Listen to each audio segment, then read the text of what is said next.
Hello and welcome to another episode of Olá e bem-vindo a mais um episódio de Índia e a Esquerda Global. Se você é novo no programa, por favor, clique no botão de inscrever-se. Além disso, considere tornar-se membro do YouTube, apoiador no Patreon ou fazer uma pequena doação usando o link na descrição. Sem mais delongas, deixe-me dar as boas-vindas ao nosso convidado desta noite, Ben Norton. Ben é jornalista, fundador e editor do Geopolitical Economy Report. Ben, bem-vindo de volta ao IAN Esquerda Global. Ben, welcome back to Indian Global Left. Wybrockowy Hasiber, Risa. I wanted to focus on Eu queria falar na guerra, e se pudéssemos cobrar com a sua análise das causas de Israel, o que levou ao ataque americano-israelense em Auá? Israeli attack on Iran. Bem, é realmente importante enfatizar que os Estados Unidos vêm discutindo uma guerra contra o Irã há muitas décadas. Lembro-me claramente da invasão do Iraque em 2003, que foi uma violação do direito internacional. Essa foi uma experiência muito formativa para mim. Eu era adolescente e isso realmente me envolveu no ativismo anti-guerra. Fez de mim a pessoa que sou hoje. Lembro-me vividamente de que, na época, o governo Bush, pelo menos alguns anos após o início da guerra, era extremamente impopular e havia uma ampla discussão sobre os planos dos Estados Unidos de atacar outros países. Ficou famoso o fato de que o general norte-americano e ex-comandante da OTAN, Wesley Clark, revelou que os Estados tinham de atacar 7 países na Ásia Ocidental e no norte da África.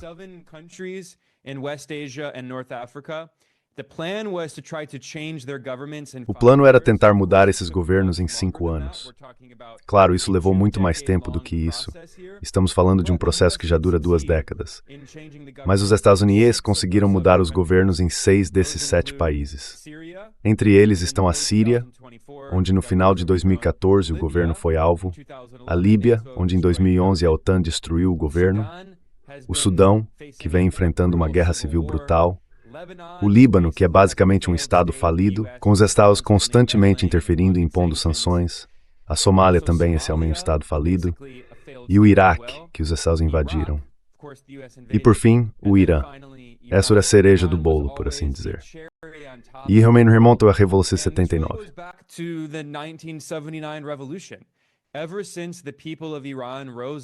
Desde que o povo do Irã se levantou e derrubou o que era essencialmente um ditador fantoche dos Estados Unidos, o Shah, desde essa revolução, os Estados Unidos têm buscado derrubar o governo revolucionário.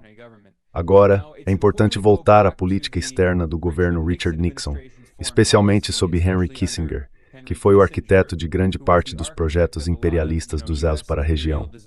Na época, o Irã era chamado de um dos pilares gêmeos. O pilar ocidental dessa estratégia dos 2 pilares era, na verdade, a Arábia Saudita. Curiosamente, nem mesmo Israel. É claro que na década de 1970, Israel já se inclinava para o lado dos Estados Unidos. Mas é importante lembrar que até o final da década de 1960, na verdade até a guerra de 1967, Israel não era um aliado muito próximo dos Estados Unidos.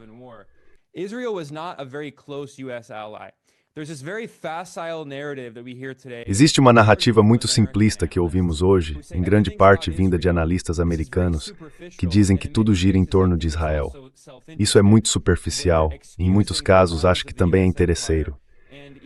Eles estão desculpando os crimes do Império dos Estados Unidos e apagando a história muito recente das guerras de agressão e do imperialismo norte-americano na região. Quero dizer, obviamente Israel tem feito parte disso nos últimos anos, e certamente não estou negando isso. Mas é preciso olhar para o que Israel vem fazendo nessa região há décadas, mesmo sem trabalhar com Israel. Voltando, por exemplo, à crise de Suez em 1956, quando Nasser, o líder nacionalista árabe do Egito, nacionalizou o canal de Suez, que era extremamente importante para a economia egípcia.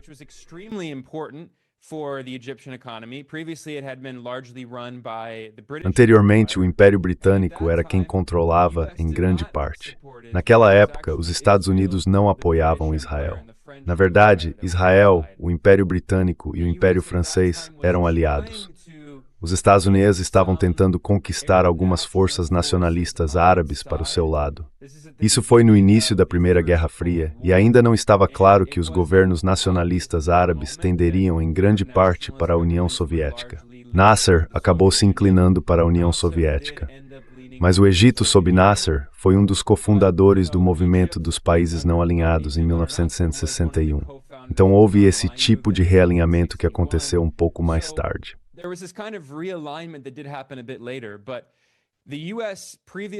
Mas os Estados Unidos anteriormente viam a Arábia Saudita e o Irã como os principais pilares de sua estratégia dos dois pilares. Claro, depois de 1953, os Estados Unidos, a CIA e a inteligência britânica, o MI6, realizaram um golpe que derrubou o primeiro-ministro eleito do Irã, Mohammad Mossadegh, porque ele nacionalizou o petróleo e prejudicou os interesses das companhias petrolíferas americanas e britânicas na região. Então veja, essa guerra contra o Irã é algo de que se fala há muito tempo. Isso nos leva à questão de por que está acontecendo agora.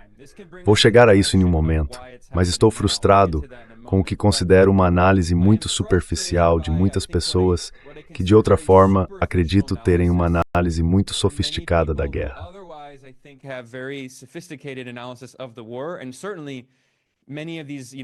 E certamente muitos desses veteranos militares dos Estados Unidos, ex-altos funcionários do governo norte-americano, sabem muito mais sobre a estratégia militar dos Estados Unidos e os detalhes minuciosos. Mas acho que eles frequentemente se deixam distrair pela política interna de bastidores em Washington hoje em dia. Acabam não vendo o todo por causa das partes e perdem de vista a perspectiva mais ampla. Trajetória mais abrangente da política externa dos Estados Unidos ao longo de décadas nessa região. Além disso, acredito que, novamente, há um certo interesse próprio nisso, porque muitas pessoas que trabalharam para o governo dos Estados Unidos ou serviram nas Forças Armadas não querem aceitar que o Império Americano sempre foi assim.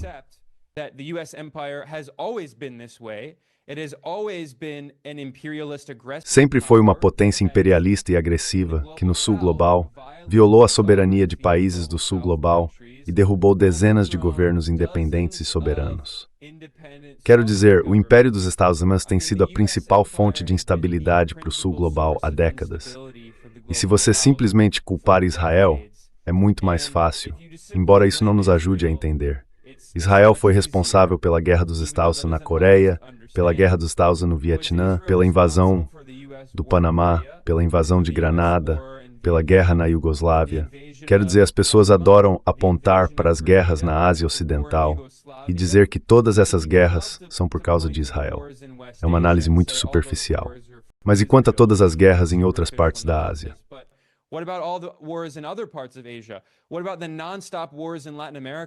E as guerras incessantes na América Latina? Trump bombardeou e tentou sequestrar o presidente da Venezuela por causa de Israel? Quero dizer, novamente, essa é uma análise muito superficial. E devo dizer que John Mearsheimer é obviamente um estudioso brilhante que fez muitas contribuições. Mas muita gente acha que Mearsheimer, que é um dos principais defensores do argumento do lobby israelense, devemos destacar que muitas pessoas erroneamente pensam que ele é um pacifista porque tem sido crítico da guerra por procuração da OTAN contra a Rússia. Mearsheimer é, na verdade, um dos principais defensores da nova Guerra Fria contra a China. Ele defende fortemente uma política agressiva e beligerante em relação à China, porque quer que o Império dos Estados Unidos seja o mais forte e poderoso possível.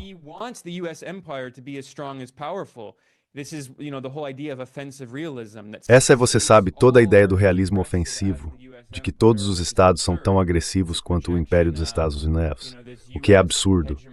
É uma projeção dessa política externa hegemônica norte-americana.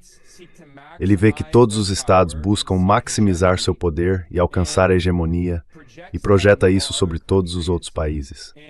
E é por isso que ele diz que é perda de tempo se envolver na Ásia Ocidental, é perda de tempo na Ucrânia. Deveríamos basicamente estar focando em uma guerra contra a China. Então acho que algumas dessas figuras que fizeram grandes contribuições acadêmicas, eu discordo fundamentalmente delas no ponto em que esse argumento de que o lobby israelense é responsável por tudo isso é basicamente um argumento de que os Estados Unidos, de outra forma, não seriam necessariamente uma potência malévola.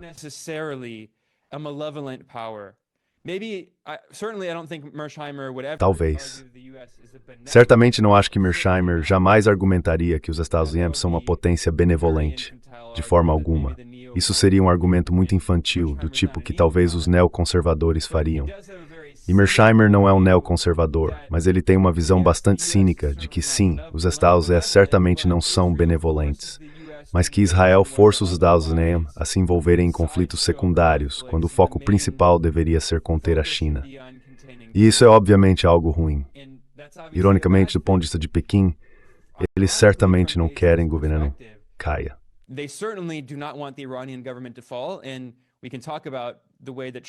E podemos falar sobre a forma como a China tem apoiado o Irã nos bastidores de várias maneiras. A China nunca vai intervir diretamente. Ela não faz isso e certamente não quer travar uma guerra com os Estados Unidos. Mas, ao mesmo tempo, embora a China definitivamente não queira que o governo iraniano caia, acho que muitas pessoas em Pequim não estão necessariamente incomodadas com o fato de os Estados Unidos se atolarem em outra guerra na Ásia Ocidental. Então, esse elemento pode ser verdadeiro, mas não acho que uma posição consistentemente anti-guerra e anti-imperialista deva ser a de que os Estados Unidos estão travando guerras por causa de Israel, e sim que deveriam focar em travar uma guerra contra a China. Isso é absurdo.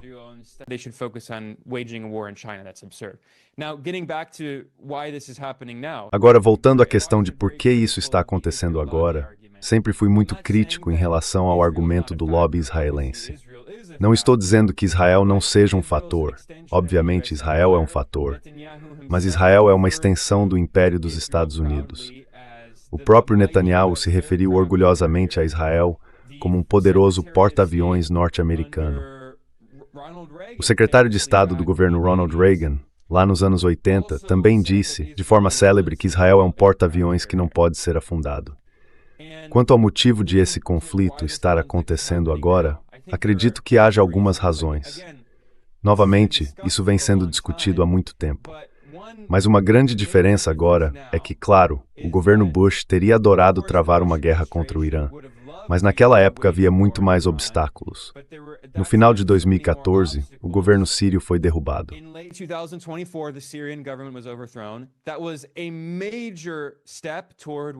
Esse foi um passo importante em direção à guerra contra o Irã. Não apenas politicamente, mas também logisticamente, porque Israel costuma usar o espaço aéreo sírio para lançar essas investidas contra o Irã. E o governo sírio agora, na medida em que ainda existe um governo, é em grande parte um Estado falido. Mas na medida em que existe, é liderado pelo ex-líder da Al-Qaeda, que se rebatizou. Ele era anteriormente conhecido como Abu Muhammad al-Julani. Seu nome de nascimento é Ahmad al-Sharaa. Esse sujeito foi o antigo chefe da maior afiliada da Al-Qaeda no mundo e vê o Irã como seu principal adversário. As forças wahhabitas salafistas por trás de Julani, ou Sharaa, na Síria, têm cometido atrocidades horríveis contra grupos minoritários ali. Alauítas, outras seitas xiitas, cristãos, drusos.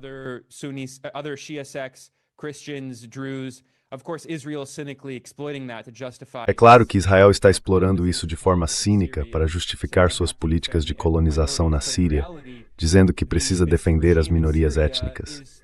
Mas, na realidade, esse regime na Síria é o mais pró-Israel que já existiu em sua história moderna. Antes, a Síria tinha um governo nacionalista árabe que se recusava a normalizar relações com Israel, enquanto agora al-Sharaa declarou publicamente: não queremos nenhum conflito com Israel. Ele quer normalizar as relações com Israel. Al-Sharaa esteve na Casa Branca há algumas semanas reunindo-se com Donald Trump. Portanto, o fato é que o governo sírio agora não apenas não se opõe a Israel, ele é, na verdade, ativamente hostil ao Irã.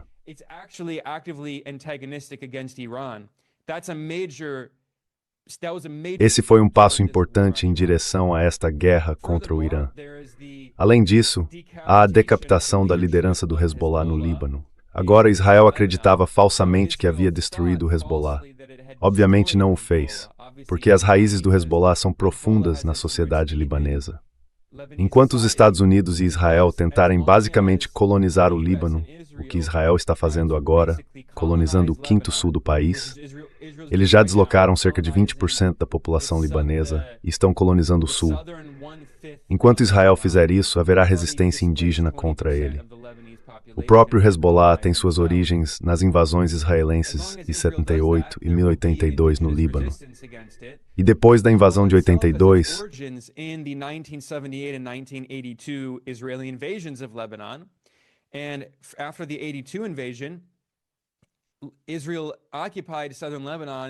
Israel ocupou o sul do Líbano em violação ao direito internacional por quase 20 anos, até ser expulso pelo Hezbollah.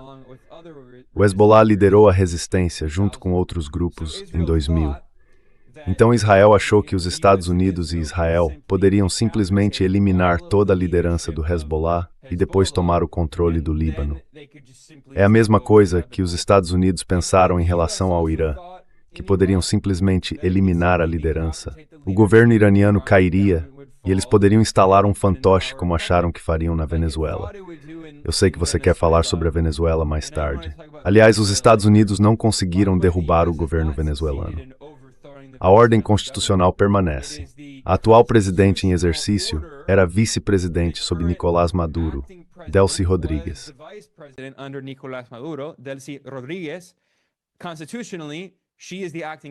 Constitucionalmente, ela é a presidente interina. Então não houve uma interrupção no governo venezuelano. Agora, certamente houve algumas concessões que a Venezuela fez aos Estados Unidos por causa dessa espada de Damocles, pendendo sobre a cabeça de toda a liderança. Os Estados Unidos estão usando essas táticas de terror e ameaçando assassinar todos os líderes da Venezuela. E sim, a Venezuela fez algumas concessões, mas também precisava desesperadamente de alívio das sanções. Discretamente, os Estados Unidos concederam algum alívio das sanções à Venezuela. Portanto, mesmo na Venezuela, a situação não é tão simples quanto os apoiadores de Trump gostariam que parecesse.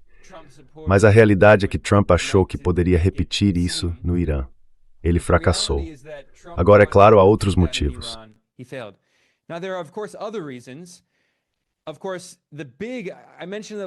Claro, a grande questão que mencionei é que muita dessa análise é muito superficial. É tudo Israel. Netanyahu acabou de convencer Trump.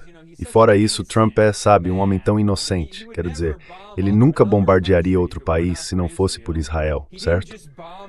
Mas ele não acabou de bombardear a Venezuela um mês e meio antes de atacar o Irã. De novo, essa é uma análise extremamente superficial. Aliás, Trump agora detém o recorde mundial de ter bombardeado mais países do que qualquer outro presidente dos Estados Unidos. E ele certamente enfrenta muita concorrência.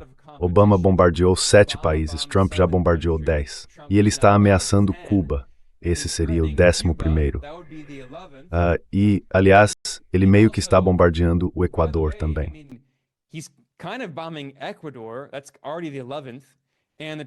Esse já é o 11º. E a administração Trump, o que eles estão fazendo na América Latina, é absolutamente escandaloso. De novo, não dá para simplesmente culpar Israel por isso. As políticas dos Estados Unidos na América Latina sempre foram imperialistas e agressivas, mas Trump está levando isso a um nível totalmente novo. E o Marco Rubio, eles agora lançaram o que chamam de Operação Extermínio Total. Esse é o nome. Eles planejam lançar mais operações militares por toda a América Latina. Começaram no Equador. Então, quero dizer, essa administração é imperialismo turbinado. É absolutamente brutal o que estão fazendo em todo o mundo. Não apenas na Ásia Ocidental, onde analistas norte-americanos podem usar Israel como bode expiatório, como se os Estados Unidos fossem, de outra forma, um hegemon pacífico e amante da paz.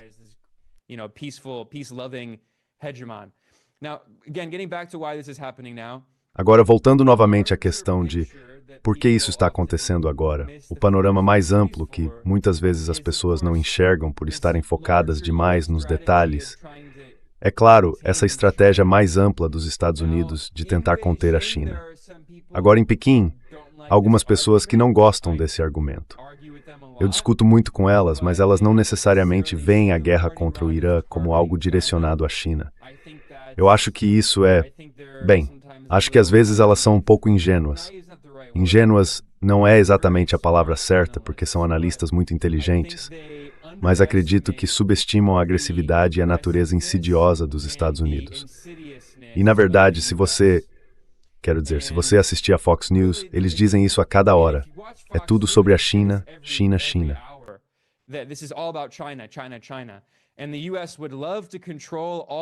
E os Estados Unidos adorariam controlar todas as reservas de petróleo da Ásia Ocidental para usar isso como forma de pressão contra a China. Acho que isso também era algo que Trump estava planejando na preparação para sua agora adiada viagem para se encontrar com o presidente Xi Jinping, em que os Estados Unidos queriam derrubar o governo iraniano, instalar algum tipo de fantoche, controlar o petróleo, e então, quando Trump se encontrasse com o presidente Xi, pudesse usar isso como vantagem e dizer, veja, vocês têm essas restrições de exportação, têm essa influência em termos de os Estados Unidos serem muito dependentes de muitos insumos industriais da China. Pois bem, nós temos influência sobre vocês. Podemos cortar o seu petróleo.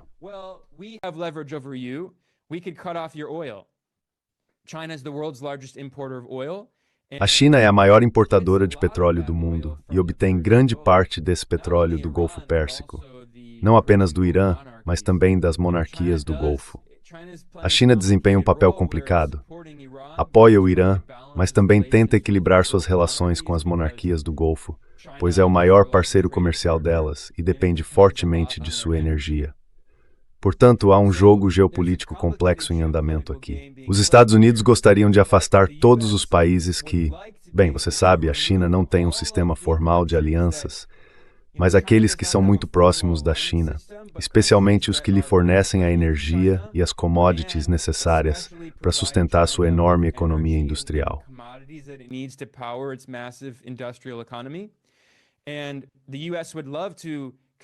E os Estados Unidos adorariam controlar o petróleo dessa região, não porque precisem de mais petróleo, os Estados Unidos são o maior produtor de petróleo do mundo, mas porque querem usar o petróleo como uma ferramenta geopolítica e controlar o mercado global de petróleo.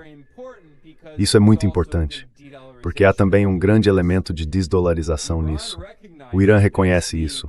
Comandantes militares iranianos demonstraram o quão astutos e estratégicos são e usaram de forma muito inteligente uma alavancagem assimétrica sobre os Assims, exigindo, por exemplo, que o petróleo que passa pelo Estreito de Hormuz seja negociado em yuans chineses em vez de dólares americanos, e mirando em corporações norte-americanas na região, especialmente as grandes empresas de tecnologia.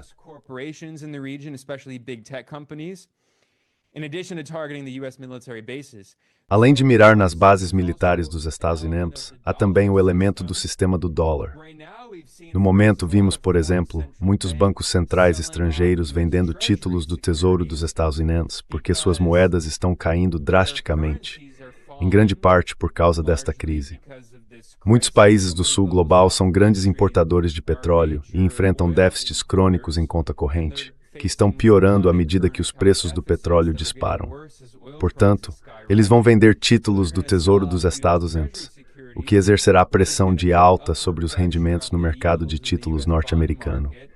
E se o Irã conseguir desdolarizar pelo menos parte do mercado global de petróleo, algo que a China também vem defendendo, isso poderá exercer uma pressão significativa sobre o mercado de títulos dos Estados.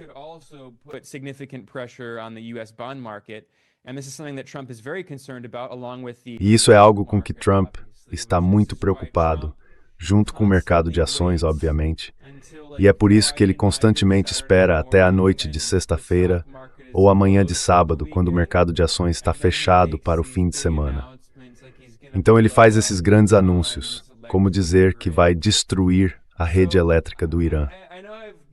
Então eu sei que dei uma resposta muito longa aqui, há muito que você provavelmente quer dizer, eu poderia dizer mais, estou me alongando. Mas é por isso que acho muito importante olhar para o contexto histórico mais amplo. Observe a estratégia dos Estados Unidos hoje, em que cerca de 90% da política externa norte-americana é voltada para a China. Isso não significa que não haja outros objetivos secundários.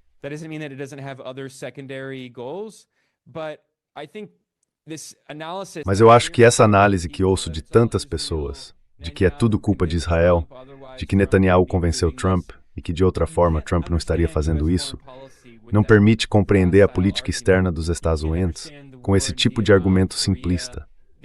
Você não consegue entender a guerra do Vietnã, da Coreia, os ataques constantes na América Latina, a imposição constante de sanções sobre um terço do planeta, incluindo 60% dos países de baixa renda, se disser apenas que é por causa de Israel. Essa é uma desculpa que desvia a atenção do fato de que os Estados Unidos, a economia o sistema político-econômico dos Estados Unidos, se baseiam na desindustrialização de quaisquer potências que possam desafiá-los. Baseiam-se na subjugação forçada de quaisquer países independentes que possam desafiar o sistema do dólar.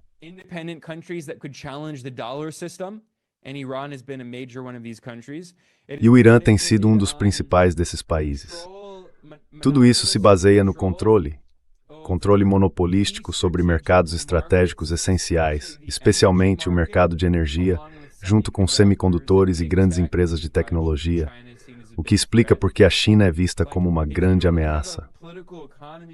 Se você não tiver uma compreensão político-econômica da política externa dos Estados Unidos e do que impulsiona os interesses das corporações monopolísticas que a controlam, não vai entender o que está acontecendo. É por isso que é muito mais fácil dizer, é tudo o lobby em Washington, como se não houvesse dezenas de outros lobbies. Aliás, a última coisa que direi, costumo destacar, é que se você observar a quantidade de dólares gastos por lobbies estrangeiros em Washington,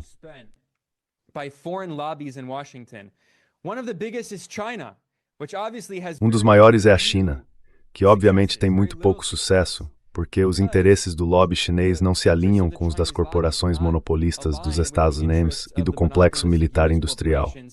Os interesses de Israel, por outro lado, em grande parte se alinham com essas mesmas forças.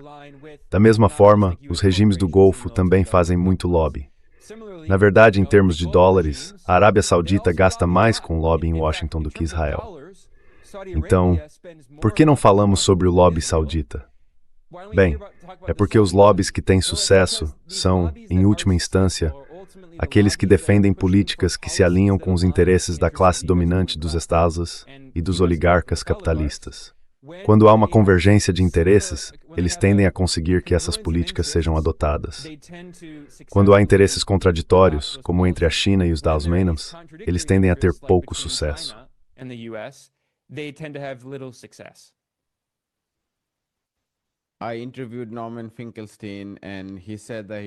Eu entrevistei Norman Finkelstein e ele disse que não estava convencido pelo argumento do lobby israelense em 2003, mas acha que desta vez pode haver mais fundamento nisso. Pelo que me lembro, a análise dele se baseava na ideia de que Dick Cheney, Paul Wolfowitz e até George Bush eram pessoas inteligentes. Eu vi isso. Eles são muito inteligentes. Ok, sim. Acho que ele superestimou a inteligência deles. Mas, basicamente, ele acha que a administração atual está cheia de pessoas sem QI e que desta vez elas podem ter sido enganadas.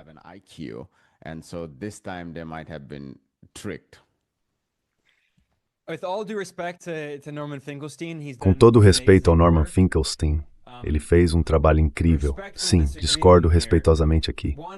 Primeiro, acho que, novamente, essa é uma análise muito simplista. Os líderes dos Estados Unidos eram inteligentes antes e agora são burros. Ironia do destino, isso é o oposto do que o Trump diz. Trump prometeu que iria, acabar com as guerras, que não iria começar novas. E então, quando começou a travar essas novas guerras, ele disse, bem, a diferença é, na verdade, acho que foi o Pete Hegseth quem disse isso. Não, desculpe, foi o J.D. Vance quem disse. Ele disse que naquela época a diferença era que aqueles líderes eram burros e agora nós somos inteligentes. Essa é uma análise ridícula e simplista que não enxerga o todo e obscurece a trajetória histórica do imperialismo dos Estados Unidos nessa região.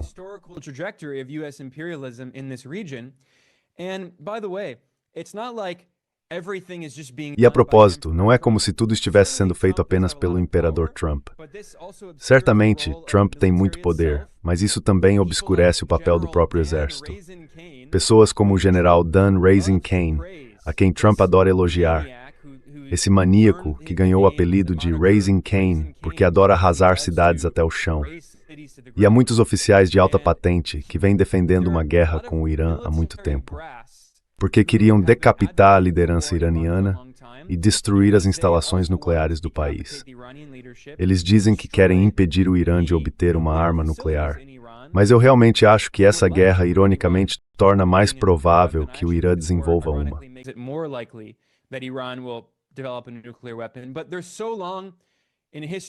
Mas há uma longa história de impérios demonstrando esse tipo de arrogância e presunção, subestimando seus adversários, acreditando em sua própria propaganda, o que é sempre muito perigoso, e se estendendo além de suas capacidades.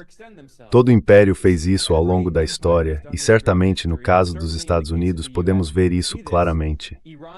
O Irã é obviamente muito mais sofisticado e estava muito melhor preparado do que Washington supunha.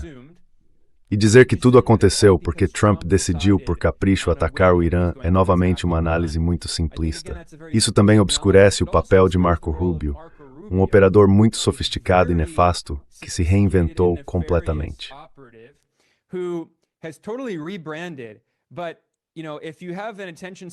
Mas veja, se você tem uma capacidade de atenção de mais de alguns meses, o que infelizmente, na política dos estados e na mídia corporativa, a maioria das pessoas não tem.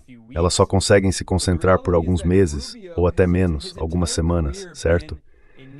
A realidade é que Rubio foi, durante toda a sua carreira, um neoconservador belicista. Em todas as guerras que os Estados travaram, Rubio defendeu firmemente e ainda pressionou por mais guerras. Rubio sempre defendeu uma guerra contra o Irã, é claro, e também contra Cuba e a Venezuela. Muitas pessoas, com razão, focam na atenção que ele dá à América Latina. Mas Rubio sempre foi um falcão no Oeste Asiático, muito favorável às guerras na Síria e na Líbia, todas essas guerras modernas desde que ele se tornou senador. E Rubio meio que se reinventou nos últimos anos, se apresentando como um populista.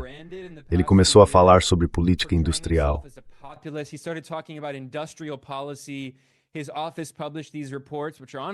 O gabinete dele publicou esses relatórios, que são honestamente bem interessantes, sobre como os Estados Unidos precisam se afastar do fundamentalismo de mercado, adotando até alguns pontos de vista econômicos mais à esquerda, enquanto ao mesmo tempo, em política externa, ele é tão de direita quanto possível, extremamente agressivo, extremamente beligerante, mas ele se reconfigurou como uma espécie de realista simpático ao populismo, simpático ao MAGA.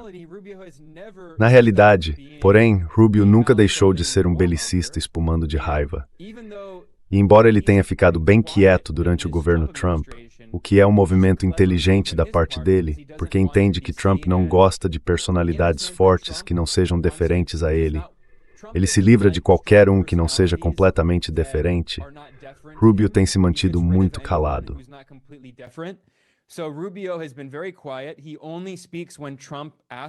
Ele só fala quando Trump pede. E nos bastidores acho que Rubio também é o arquiteto de muitas dessas políticas, certamente do ataque à Venezuela e provavelmente da guerra com o Irã também. Sabe, se você olhar para fazer um paralelo com Noam Finkelstein, como Dick Cheney em relação a Bush, por assim dizer. Dick Cheney era obviamente um imperialista muito perverso, mas também astuto, e Bush era figura pública, mas não era realmente o arquiteto de muitas daquelas políticas.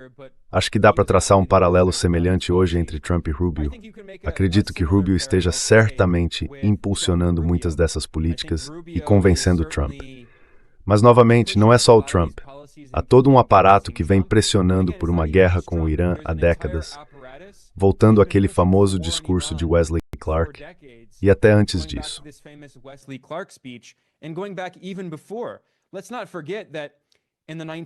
Não vamos esquecer que na década de 1980, durante a terrível guerra Irã-Iraque, os Estados Unidos ironicamente apoiaram Saddam Hussein, e a CIA prestou assistência ao exército iraquiano enquanto ele usava armas químicas contra iranianos, incluindo civis.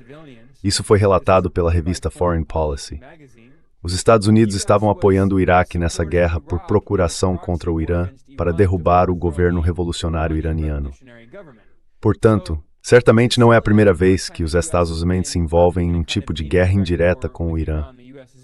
Os Estados Unidos vêm travando uma guerra indireta contra o Irã há muitas décadas.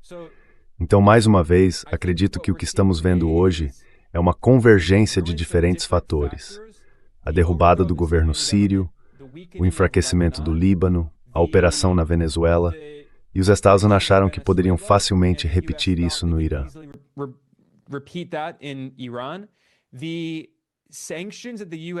As sanções que os Estados Unidos implementaram, incluindo a estratégia de máxima pressão, foram devastadoras para a economia iraniana.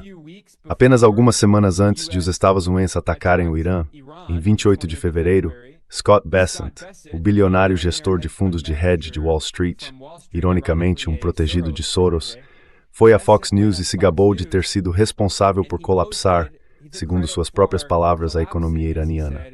Ele afirmou que a campanha de máxima pressão, massiva e sufocante, juntamente com as sanções, havia privado o Irã de moeda forte, o que levou a uma inflação muito alta. E como Bessent se vangloriou, tornou-se difícil para o Irã obter a moeda forte necessária para pagar por suas importações.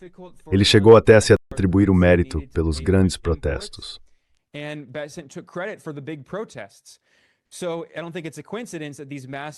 Então não acho que seja coincidência que esses protestos massivos, que foram extremamente violentos, estivessem desestabilizando o governo iraniano apenas algumas semanas antes desta guerra.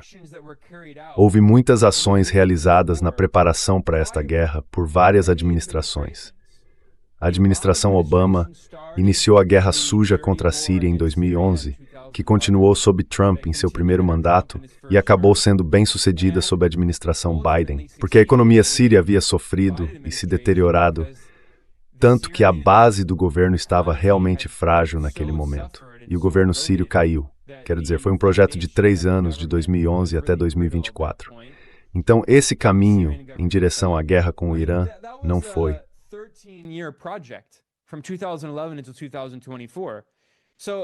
This path toward war in Iran was not laid by Trump in the past year. Não foi algo que surgiu apenas com Trump no último ano.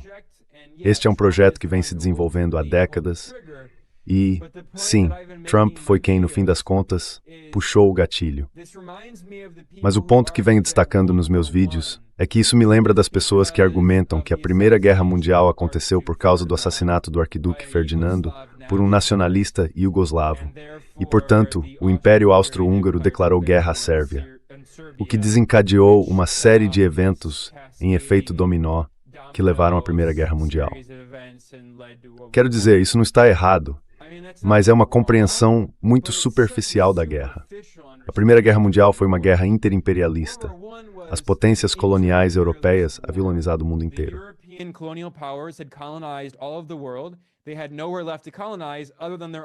Eles não tinham mais para onde colonizar, exceto seus próprios territórios. Então você tem a Alsácia-Lorena e todas essas regiões dentro da Europa. Eles começaram a colonizar seus próprios territórios e a lutar por recursos e mercados dentro dos próprios regimes coloniais europeus. Essa foi a verdadeira razão da Primeira Guerra Mundial. Se você olhar para trás, para a Primeira Guerra Mundial, faz sentido. Mas não tenho dúvida de que havia muitos analistas, jornalistas e até estudiosos na época, em 1914 e 1915, que diziam: isso é tudo por causa dos nacionalistas iugoslavos na Sérvia, e é por causa do Império Austro-Húngaro. Ora, vamos lá, essa é uma análise tão superficial.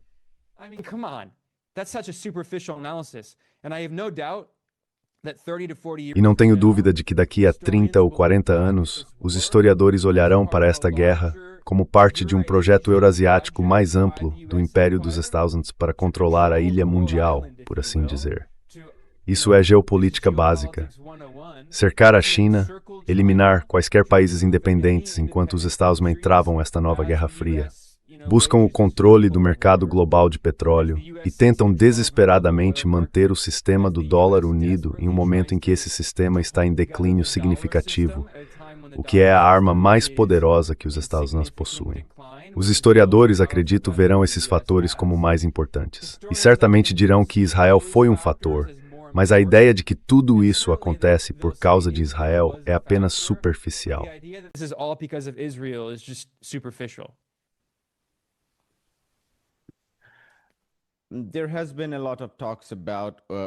Tem havido muita conversa sobre quem está vencendo a guerra, ou sobre o significado e o impacto dela.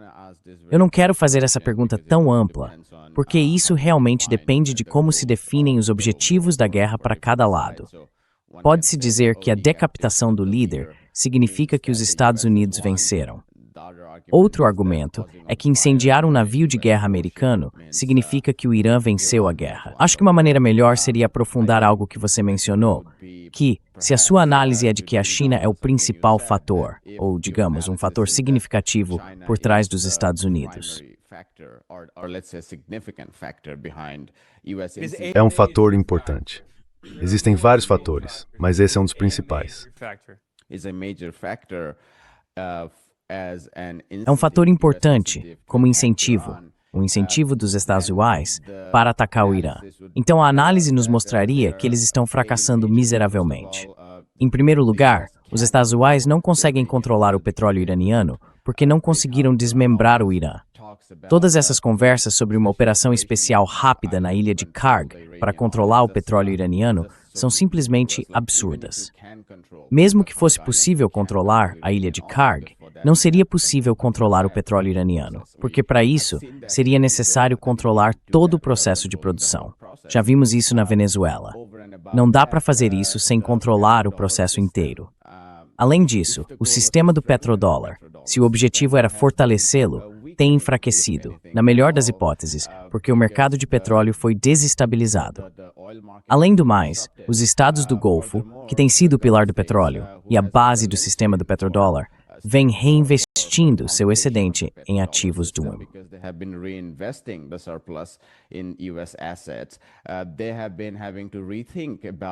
Eles têm precisado repensar o PAC deles. Então, se pararem de comprar esses enormes contratos militares de empresas norte-americanas, os padrões de investimento podem mudar, e isso desestabilizaria ainda mais o dólar. Acrescentaria mais um ponto. Do ponto de vista militar, o desvio do sistema THAAD de outros sistemas mostrou que dentro do leste asiático ficou bastante claro para quem está prestando atenção que os Estados Unidos não podem garantir sua proteção. Estou falando dos estados vassalos no leste asiático. Até mesmo as Filipinas tornaram-se cada vez mais dependentes da Rússia por meio das exportações de petróleo russo. A discussão em Taiwan sobre as vulnerabilidades dos estados do Golfo e sua dependência da proteção militar dos Estados Unidos tem sido muito reveladora. Portanto, com base na sua análise, parece justo concluir que os Estados Unidos estão fracassando em seus objetivos de guerra.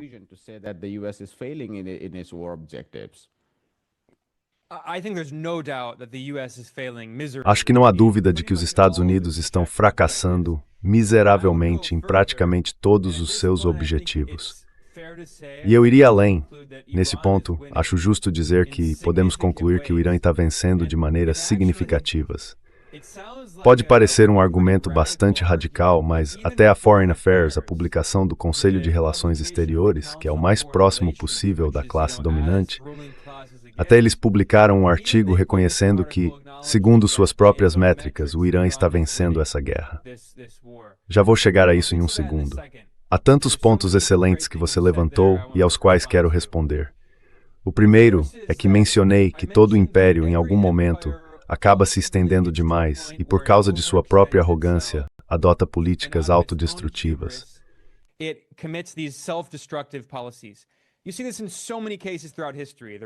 Você vê isso em tantos casos ao longo da história. O Império Romano, todos os grandes impérios.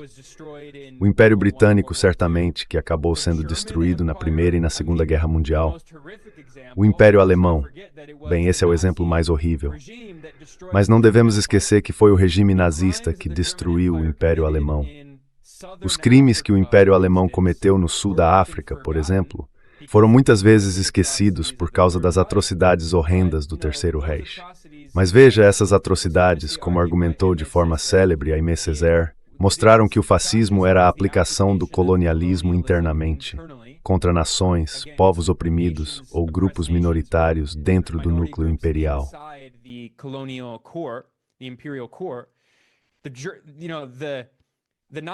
Sabe, os nazistas diziam que o Reich alemão viveria por 1000 anos. Eles destruíram o Império Alemão por pelo menos um século. Veremos o que acontece nas próximas décadas.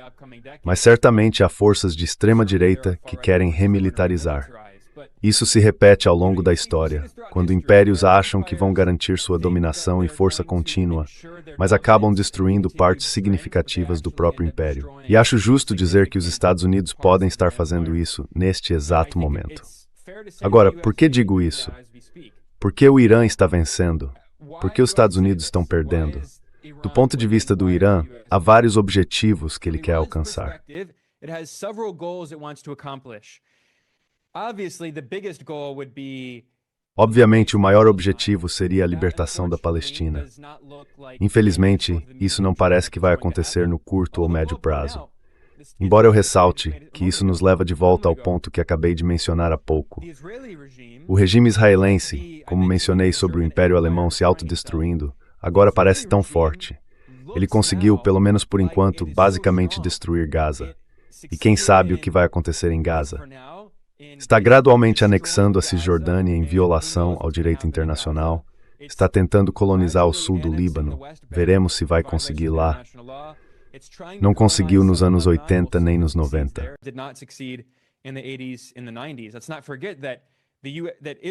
Não vamos esquecer que Israel conseguiu ocupar o sul do Líbano por 18 anos, mas ainda assim foi expulso em 2000. Portanto, mesmo que Israel consiga, a curto prazo, colonizar o sul do Líbano, não há garantia de que permanecerá lá permanentemente. Agora, Israel parece estar em uma posição mais forte, afinal, o governo sírio foi derrubado. Mas se olharmos de perto, pode estar mais fraco do que nunca. A economia está em queda livre. De acordo com estatísticas conservadoras de fontes como The Economist, o PIB do país encolheu 7% no ano passado, o que provavelmente é uma subestimação. Está ocorrendo uma enorme fuga de cérebros em Israel. Muitos dos trabalhadores qualificados, médicos, engenheiros, cientistas, pesquisadores, têm dupla cidadania. Eles são bastante ricos.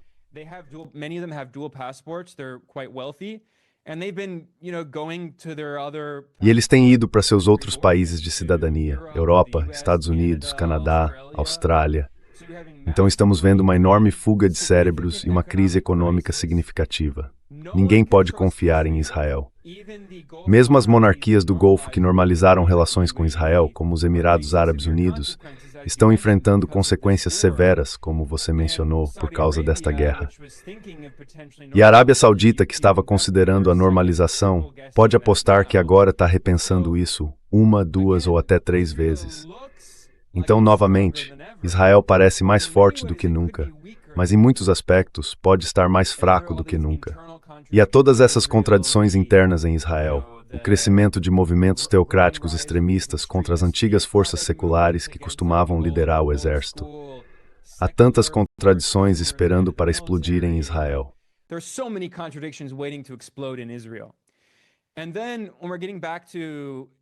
Então, quando voltamos aos Estados Unidos, certo?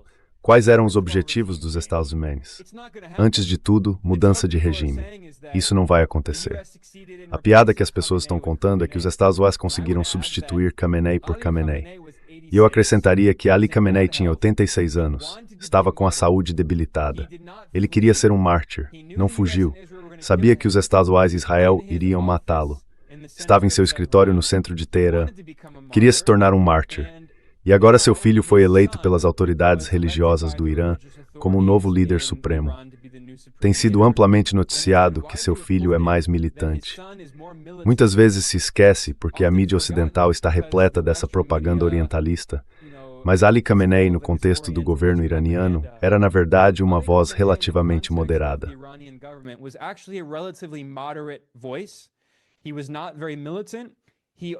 Ele não era muito militante.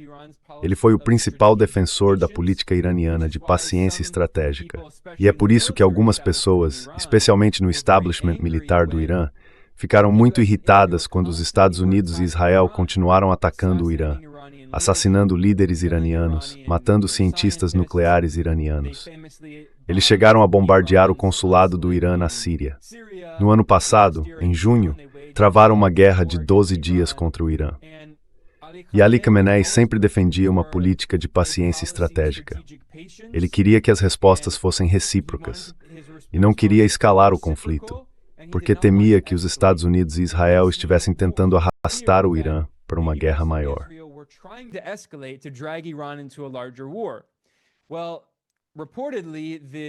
Bem, segundo relatos, não sabemos muitos detalhes, é claro, mas de fontes em que confio, pessoas que são verdadeiros especialistas no Irã, e não esses analistas de think tanks ocidentais, li em algumas análises que o filho Mojtaba Khamenei não é tão moderado quanto o pai, e pode não se opor por motivos religiosos às armas nucleares.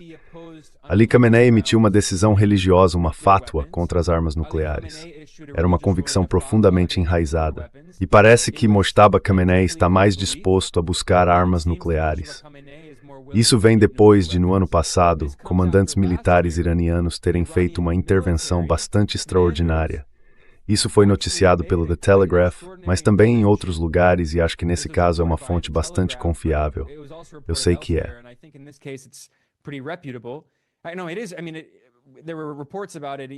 Quer dizer, houve relatos sobre isso até mesmo, tipo, você sabe, em veículos de mídia da Ásia Ocidental. Não foi só isso.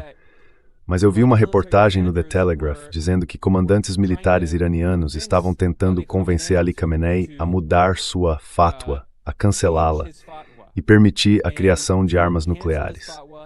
Então é provável agora que essa guerra leve o Irã a desenvolver armas nucleares. Acho que isso é quase certo. Além disso, pelos analistas que li, Mojtaba Khamenei é muito próximo da Guarda Revolucionária Islâmica. E ele é relativamente mais jovem e menos experiente, o que significa que o novo governo iraniano provavelmente será ainda mais fortemente influenciado pelos militares e menos pela liderança religiosa. Não estou dizendo que a liderança religiosa não terá influência. Obviamente terá.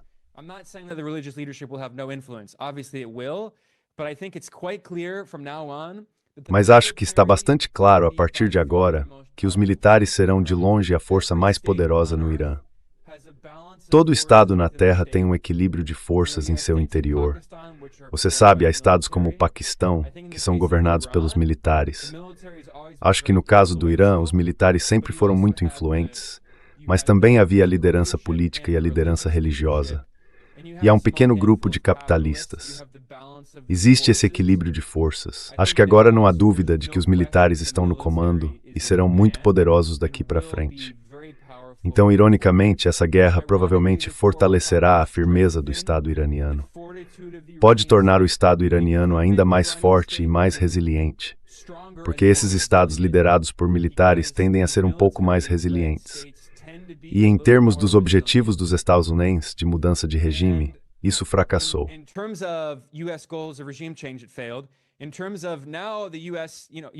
Em relação aos Estados Unidos agora, sabe, você fala sobre o petrodólar. Obviamente um fracasso miserável e absoluto. Em termos de controle sobre o Estreito de Hormuz, um fracasso completo.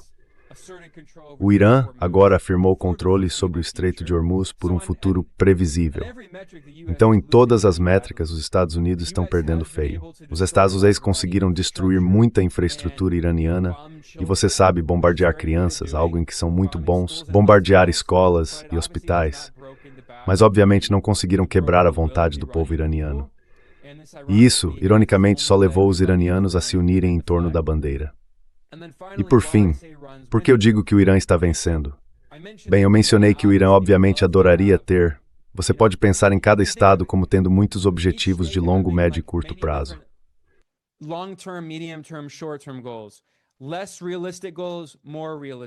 Metas menos realistas, metas mais realistas. O Irã tem alguns objetivos que considero nobres, como a libertação da Palestina. No curto e médio prazo, não vejo isso como algo muito realista, talvez no longo prazo, certamente. Mas o país também tem outros objetivos muito mais concretos e realistas. Um dos objetivos do Irã há muito tempo, há décadas, tem sido a expulsão das bases militares dos Estados Unidos da região. Nesse sentido, ele conseguiu isso neste momento. Quero dizer, acho que os Estados Unidos não deixarão essas bases de forma permanente. Provavelmente os Estados Unidos as reconstruirão assim que esta guerra terminar. Portanto, não acho que o Irã tenha conseguido expulsar totalmente os Estados Unidos de forma definitiva.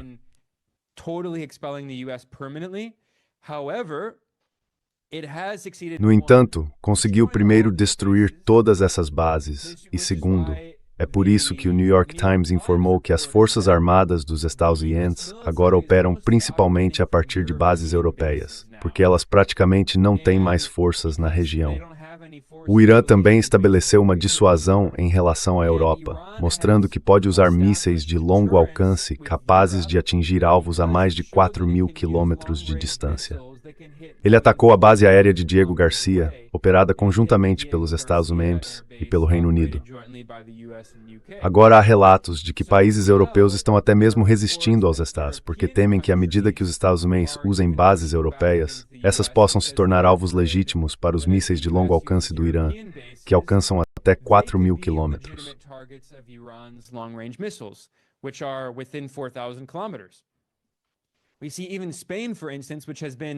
Vemos até mesmo a Espanha, por exemplo, que tem sido uma espécie de modelo para a Europa, como o único país realmente desafiando abertamente os Estados Unidos. A Espanha está forçando as forças militares americanas a se retirarem das bases espanholas. Nesse sentido, isso representa uma grande vitória para o Irã, pelo menos no curto prazo, talvez no médio prazo. Isso nos leva a outro objetivo. O Irã estabeleceu uma certa capacidade de dissuasão, embora não queira que a guerra termine imediatamente, porque ainda deseja infligir mais danos a Israel e aos regimes do Golfo para fortalecer essa dissuasão. Do ponto de vista iraniano, eles não querem que esse tipo de guerra aconteça todo ano ou a cada 2 anos. Assim, a estratégia do Irã desde o início foi usar seus drones baratos, os drones Shahed, que custam em média cerca de $20.000, para esgotar os interceptores de defesa aérea em Israel e nos estados do Golfo.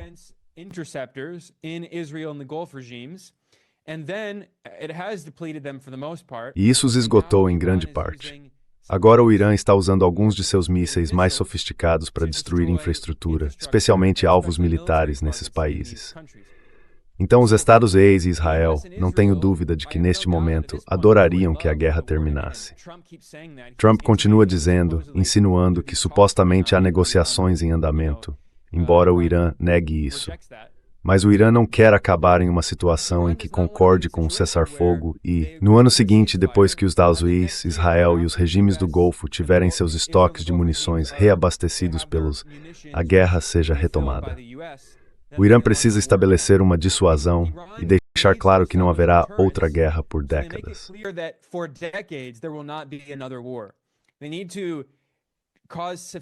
Eles precisam causar danos suficientes a Israel e aos regimes do Golfo para fazê-los pensar 3, 4, até 5 vezes antes de tomar qualquer ação futura contra o Irã. Essa é a definição de dissuasão, impedir que eles realizem novamente esse tipo de ação. Nesse sentido, acho que o Irã está em processo de estabelecer uma dissuasão, o que representa uma grande vitória, um grande objetivo que eles vêm tentando alcançar. Outro ponto, em relação aos regimes do Golfo, é que muitos deles têm sido muito insidiosos, jogando dos dois lados. Agora, você e eu já conversamos sobre isso, estamos em uma nova Guerra Fria. E se eu fosse o líder de qualquer país do Sul global, é claro que eu gostaria de ter uma política externa não alinhada.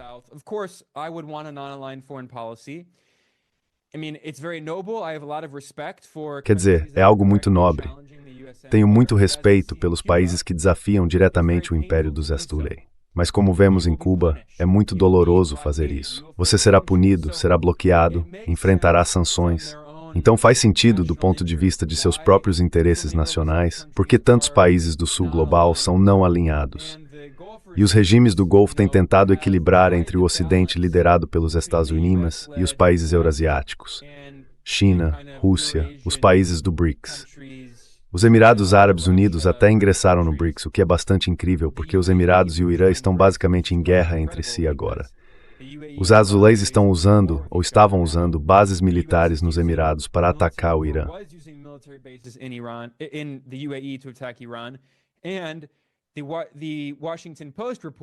E o Washington Post informou que o Wall Street Journal disse que não apenas os Estados Unidos estavam usando aquelas bases militares, mas também estavam utilizando territórios fora das bases nos países do Golfo para lançar ataques. Portanto, esses países são partes da guerra. Eles deram aos Estados Unidos permissão para usar seu território para atacar o Irã. O Irã quer impor um custo a eles também e enviar a mensagem de que deveriam ser realmente não alinhados. Não esse falso não alinhamento em que ajudam os Estados Unidos e Israel a travar guerra contra o Irã, enquanto afirmam ser neutros. Eles não são neutros. Acho que isso vai incentivar ainda mais os regimes do Golfo a diversificarem sua política externa e se inclinarem um pouco mais para o leste.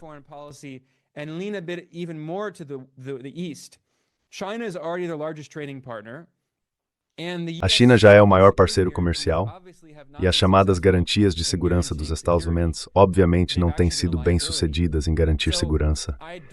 Na verdade, elas têm sido um passivo. Então não acho que vá haver uma grande mudança de postura em que esses monarcas benevolentes de repente vejam a luz e se aliem à China e ao BRICS. Isso é absurdo. Não, eles não vão fazer isso. Eles ainda vão tentar equilibrar e certamente não vão desafiar os Estados Unidos. Mas há outro elemento aqui, que é o fato de que esses regimes no Golfo também são muito frágeis. Eles são basicamente, regimes estratificados e hierárquicos, até meio que de apartheid, em que uma porcentagem muito pequena da população detém o poder.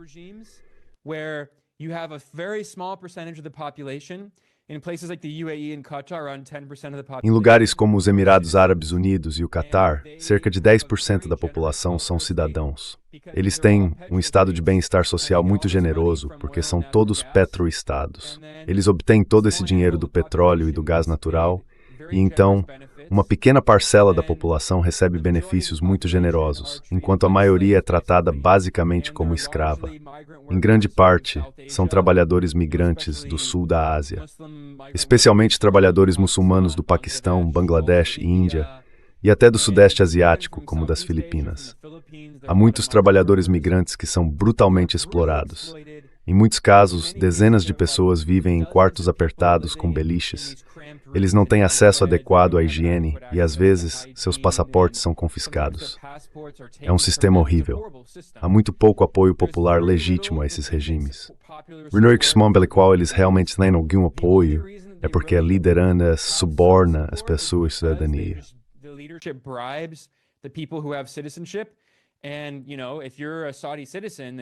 E você sabe, se você é um cidadão saudita, recebe muito dinheiro, esses dividendos enormes, certo? Vive muito confortavelmente. Não precisa trabalhar um dia sequer na vida. Mas não existe realmente uma base política de apoio a esses regimes. A maioria da população não se beneficia desses sistemas. E há minorias xiitas significativas na Arábia Saudita, que por acaso é também onde grande parte do petróleo está localizada.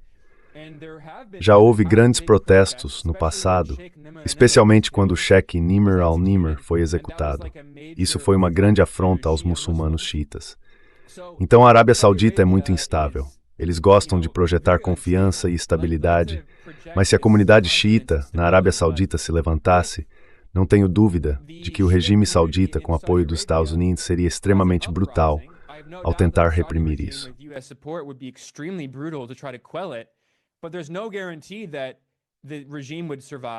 Mas não há garantia de que o regime sobreviveria. O Bahrein é ainda mais frágil. É um país de maioria xiita, com uma liderança sunita sectária que é muito pró-Estados Unidos e que normalizou as relações com o regime israelense. E, novamente, não quero reduzir tudo ao sectarismo. É muito mais complicado do que apenas sunitas versus xiitas. Mas veja, é importante lembrar que o Irã não é apenas uma entidade política. É um grande estado religioso com milhares de anos de história.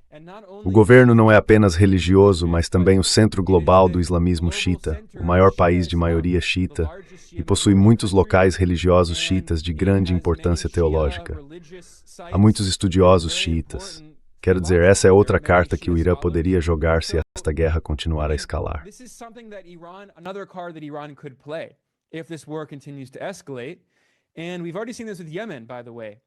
E nós já vimos isso acontecer com o Iêmen, aliás. O Iêmen agora está se envolvendo diretamente nessa guerra, o que significa que eles podem fechar o Mar Vermelho, por onde passa diariamente cerca de 10% do petróleo transportado por via marítima no mundo, além dos 20% que costumavam passar pelo Estreito de Hormuz. Estamos falando de potencialmente 30% do petróleo comercializado globalmente sendo retirado de circulação. Ou talvez não todo esse 30%. Talvez seja mais como 20% do petróleo comercializado globalmente sendo retirado de circulação. Isso seria um choque enorme para o sistema global. that is a massive shock to the global system. So, finally, another major victory for Iran. Então, finalmente, outra grande vitória para o Irã é que eles demonstraram, e isso é outra forma de dissuasão, que se forem atacados no futuro, podem causar uma crise econômica global. Eles podem usar o controle sobre o Estreito de Hormuz e o Mar Vermelho como alavancas estratégicas para desencadear crises econômicas em várias partes da Ásia e da Europa e causar danos nos Estados Unidos. Sabe, as pessoas continuam dizendo que os Estados Unidos são autossuficientes em energia. Os Estados Unidos são exportadores de petróleo e ainda importam muito petróleo pesado, principalmente do Canadá e do México. Não são totalmente autossuficientes. Existe o preço do petróleo.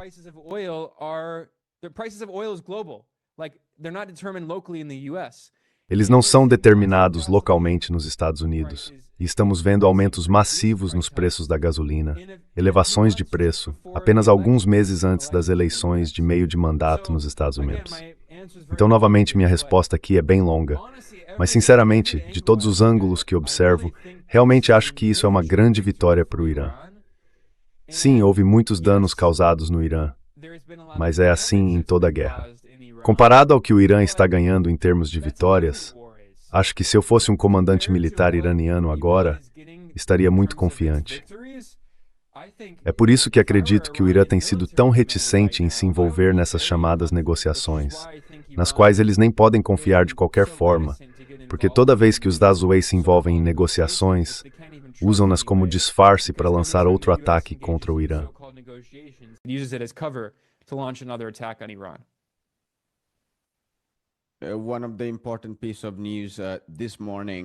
Uma das notícias importantes desta manhã é que o Kataib Hezbollah, uma das principais forças de resistência no Iraque, junto com as PMF e outras, e que tem décadas de experiência em resistência, remontando pelo menos a ocupação dos Estados Unidos no Iraque, declarou que está pronto para atravessar para o Bahrein se a guerra continuar.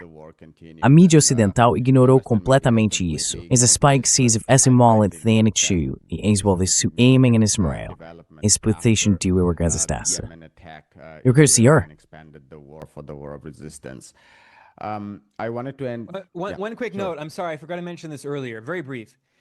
Back in 2011, when there were big protests throughout the region, let's not forget that Bahrain had massive Não vamos esquecer que o Bahrein teve protestos massivos.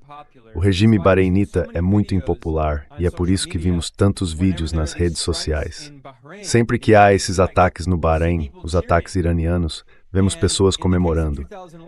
E em 2011, houve aqueles grandes protestos. A Arábia Saudita invadiu o Bahrein com total apoio do governo dos Estados Unidos para reprimi-los violentamente. Ao mesmo tempo, o governo dos Estados Unidos dizia: precisamos apoiar os protestos pacíficos pela democracia na Líbia e na Síria. Isso mostra o quão dúplice e hipócrita tudo isso sempre foi. Quando havia protestos em países cujo regime os Estados Unidos apoiavam, como o Bahrein, eles eram reprimidos com violência. Mas quando se tratava da Síria e da Líbia, eram revoluções pacíficas e gloriosas. E vimos quão desastrosos foram os resultados na Líbia e na Síria.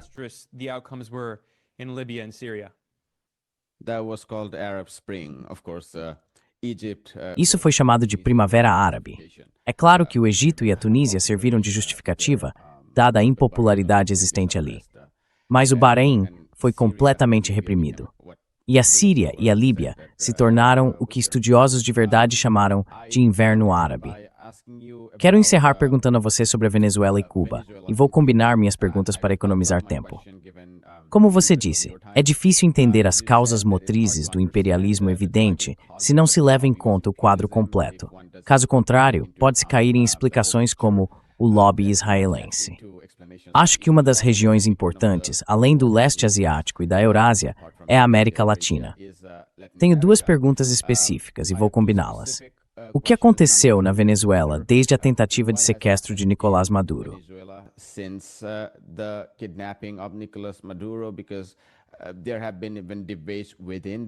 Porque tem havido debates dentro da esquerda sobre se realmente houve uma mudança de regime.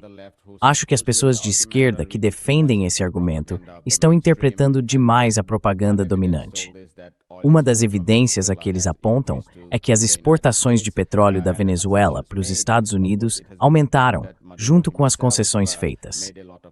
Claro, muitas vezes se ignora que o próprio Maduro disse que fez muitas concessões, enquanto a grande mídia costumava afirmar que Maduro não fazia nenhuma. Então, qual foi o impacto do sequestro na estrutura de governo da Venezuela? Essa é minha primeira pergunta. E a segunda é, Cuba é a próxima? Porque, dado o seu argumento importante sobre o que Cheney foi para Bush, se Rubio é para Trump, então sua missão de vida parece ser derrubar o governo e a revolução em Cuba.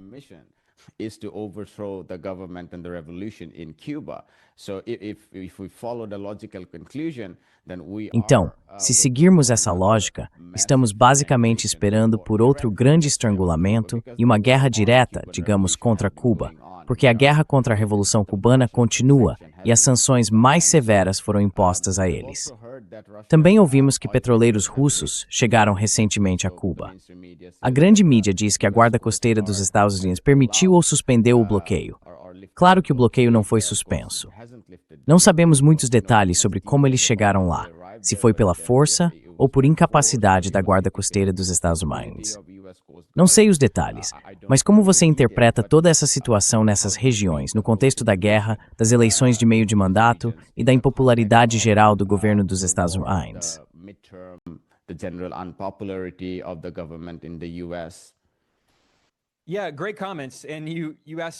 Sim, ótimos comentários. E você fez muitas boas perguntas aí. Vou tentar responder a todas elas. Primeiro, quero fazer um breve comentário sobre a política dos Estados Unidos na América Latina e porque tenho me frustrado com algumas análises superficiais da guerra no Irã e de como supostamente tudo gira em torno de Israel. Infelizmente, muitas pessoas que se concentram em geopolítica, analistas, repórteres, esse tipo de público, não se importam realmente com a América Latina, o que às vezes considero muito arrogante, às vezes muito condescendente. Elas acham que é uma região insignificante, ou no pior dos casos, algumas pessoas acreditam abertamente que a América Latina é, por direito, a chamada esfera de influência do Império Norte-Americano, o que é ultrajante.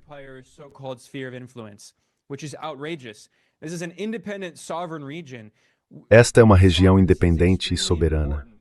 A soberania é extremamente importante. Está consagrada na Carta da ONU. E, além disso, não é possível ter relações internacionais no mundo sem acabar em um estado de guerra permanente, se não houver o conceito básico de soberania.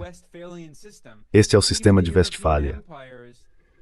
Mesmo os impérios europeus, bem, na verdade não deveria dizer até a Primeira Guerra Mundial, porque ainda havia guerras entre eles, mas pelo menos fingiam respeitar a soberania estatal dos outros impérios europeus, porque sabiam que se não o fizessem, isso poderia levar a mais guerras.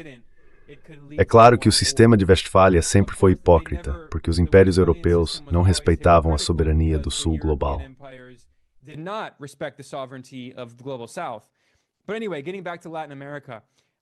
Mas enfim, voltando à América Latina, acho realmente frustrante que alguns analistas geopolíticos simplesmente ignorem a região. Porque sim, se você ignora o que os Estados Unidos fizeram na América Latina e foca apenas na Ásia Ocidental, então talvez possa dizer que tudo é culpa de Israel. Mas isso não ajuda a explicar por que os Estados Unidos também têm sido tão beligerantes em relação à China e no leste asiático, ou com a guerra por procuração na Ucrânia contra a Rússia. Eu entendo por que as pessoas veem dessa forma se olham apenas para a Ásia Ocidental. Mas se você observar a política dos Estados Unidos na América Latina, especialmente hoje, mas não só hoje, ao longo de décadas, os Estados intervieram militarmente em quase todos os países da região, de acordo com um relatório do Serviço de Pesquisa do Congresso.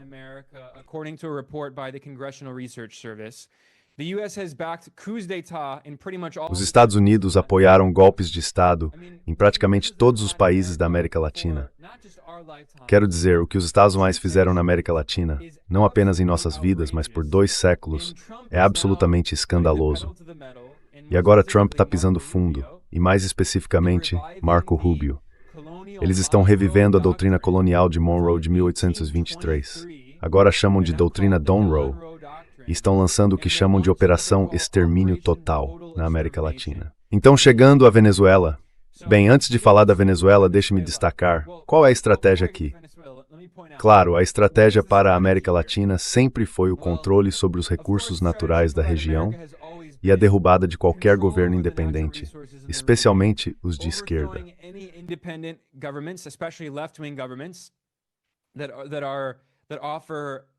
Isso oferece um modelo para um novo caminho de desenvolvimento que outros países do sul global poderiam seguir.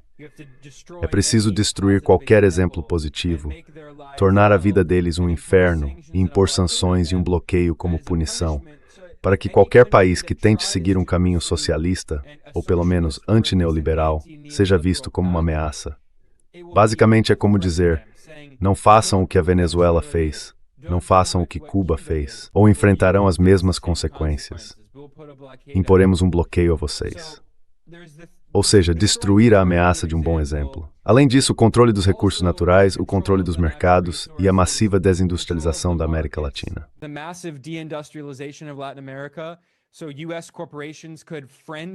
Então, as corporações dos Estados Unidos poderiam fazer friendshoring ou nearshoring, como os Estados Unidos fizeram no México quando o NAFTA foi aprovado em 1994.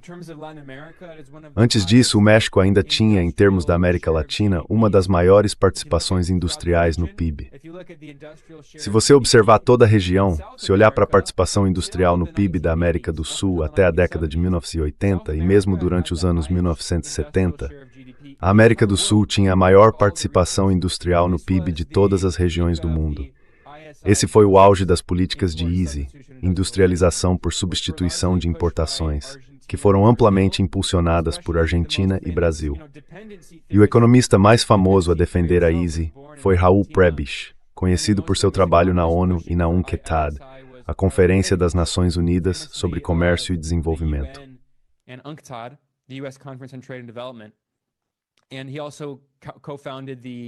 E ele também foi cofundador da Comissão da ONU para a América Latina. Eles eram grandes defensores da política industrial. Depois, nos anos 1980, houve a ascensão do neoliberalismo e a crise da dívida, que se deveu em grande parte às crises do petróleo de 1973 e 1979, à reciclagem dos petrodólares e aos grandes empréstimos bancários à América Latina, dos quais muitos países acabaram inadimplentes. Por causa dos preços altíssimos do petróleo, esses países eram grandes importadores de petróleo, eles passaram a ter déficits em conta corrente e não conseguiam obter a moeda forte necessária para pagar suas dívidas em dólar. Então o FMI interveio e impôs o ajuste estrutural neoliberal. Eles tiveram que encerrar todas as suas políticas industriais e sofreram uma enorme desindustrialização nas décadas de 1980 e 1990.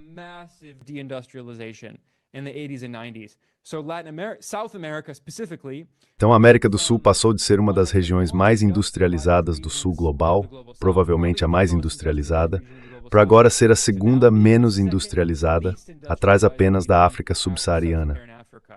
Ou seja, esse é o objetivo das corporações dos Estados Unidos: controlar os recursos da América Latina e explorar sua mão de obra barata, transferindo fábricas para lá como parte da terceirização e depois repatriando os lucros para os Estados Unidos, certo? Foi isso que os Estados Unidos fizeram na Ásia, com a diferença de que no leste asiático havia governos capazes de implementar políticas e planejamentos industriais coerentes para subir na cadeia de valor. Porque a China, por exemplo, tem um sistema socialista.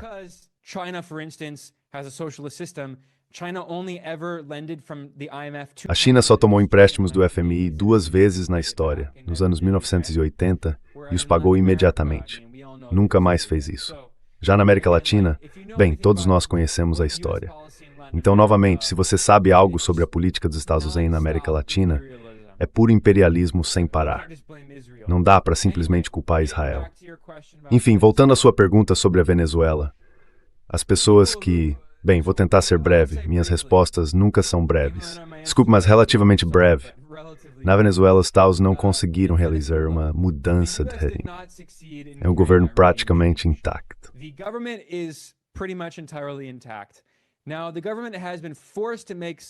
Agora, o governo foi forçado a fazer várias concessões por diversos motivos.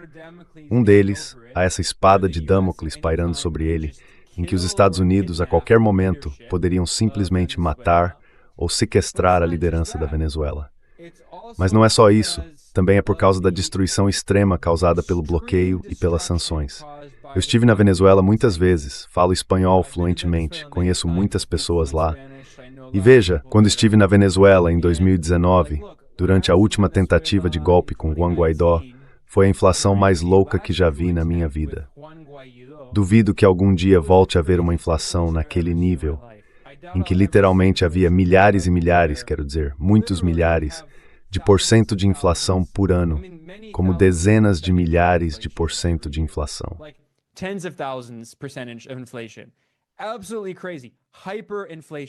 Totalmente insano. Hiperinflação como a da Alemanha de Weimar. E isso aconteceu porque a Venezuela tem sido um estado petroleiro há 100 anos. Antes mesmo de Hugo Chávez nascer, como a Arábia Saudita, imagine se os Estados Unidos impusessem um bloqueio à Arábia Saudita. Se a Arábia Saudita não pudesse importar nenhuma das tecnologias de que precisa para sua infraestrutura de petróleo, que são produzidas por empresas americanas, se não pudesse exportar grande parte do seu petróleo, se não pudesse usar dólares ou acessar o sistema financeiro internacional dominado pelos estados, a Arábia Saudita entraria em colapso em poucas semanas. O fato de o governo venezuelano ter sobrevivido a isso por tanto tempo é um testemunho do apoio popular que ainda existia entre os venezuelanos pobres e da classe trabalhadora. Agora, a Venezuela é um país muito dividido. Sofreu uma enorme fuga de cérebros.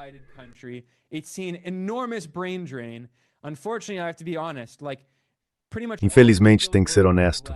Praticamente todos os trabalhadores qualificados foram embora. Qualquer pessoa com formação técnica avançada, engenheiros, todos foram embora, porque podem ganhar muito mais em outros lugares. A menos que fossem chavistas fervorosos, mas os chavistas fervorosos tendem a ser pessoas pobres e da classe trabalhadora, que não são trabalhadores muito qualificados e não têm diplomas avançados. Há uma grande divisão de classes. Então, sim, a Venezuela está muito dividida, mas o fato de o governo ter se mantido é um testemunho da base de apoio que ainda existia.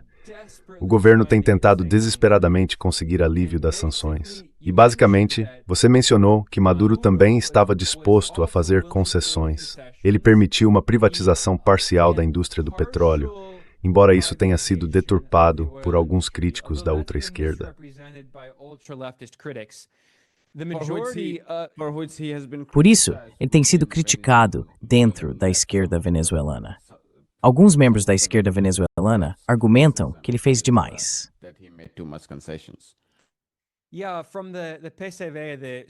Sim, do PCV, o chamado Partido Comunista, que é minúsculo e irrelevante fora da internet. E, sinceramente, eles têm sido extremamente oportunistas.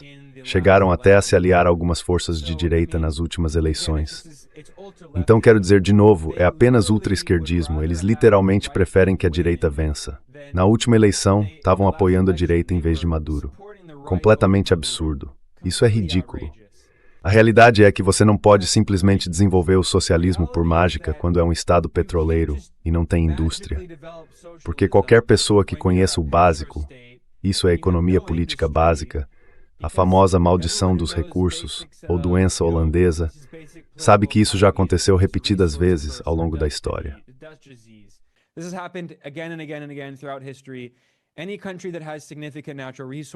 Qualquer país que possua recursos naturais significativos e dependa da receita proveniente de exportações, tende a ver não apenas sua indústria, mas também outros setores econômicos atrofiar. Porque o que acontece é que ele se torna um estado rentista, um petroestado, em que o governo depende dessa receita de exportação. Tudo passa a girar em torno disso. Formam-se redes de clientelismo, e a moeda tende a ficar supervalorizada porque há superávites em conta corrente devido ao alto volume de exportações, especialmente quando os preços das commodities estão elevados. Isso torna suas outras exportações muito pouco competitivas.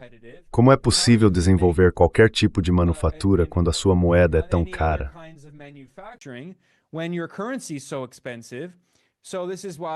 you tend to have É por isso que costuma haver, você sabe, essa famosa maldição dos recursos que leva à desindustrialização, e a economia passa a depender inteiramente das exportações desse recurso.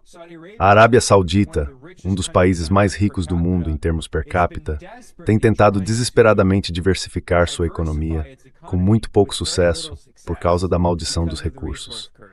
Agora imagine que você é a Venezuela, está sob um bloqueio.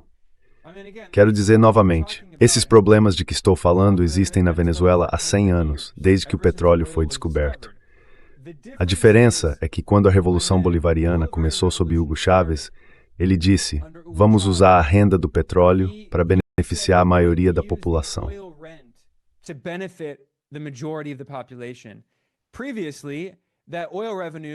Anteriormente, grande parte dessa receita do petróleo beneficiava corporações norte-americanas e um pequeno grupo de oligarcas na Venezuela, muitos dos quais são de ascendência europeia.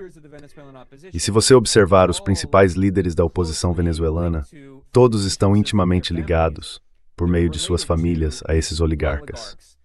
Famosamente, Maria Corina Machado, que é a principal líder da oposição de extrema-direita, é prima de uma das famílias mais ricas da Venezuela, a família Neumann, descendente desses oligarcas europeus. Eles controlam diversos setores industriais na Venezuela. E Vanessa Neumann, que tem dupla cidadania norte-americana, foi nomeada a falsa embaixadora da Venezuela no Reino Unido durante a tentativa de golpe de Juan Guaidó e todo aquele episódio.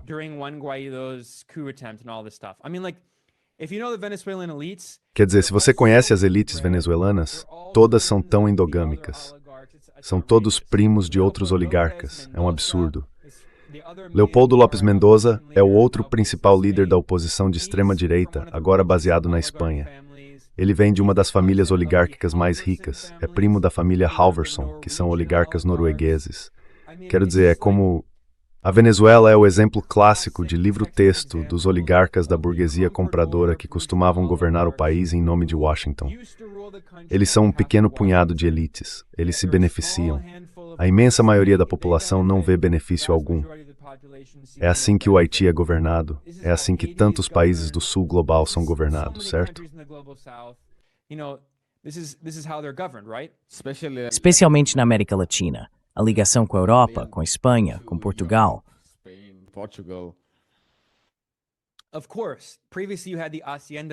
Claro, antes existia o sistema de haciendas, havia os grandes latifundiários.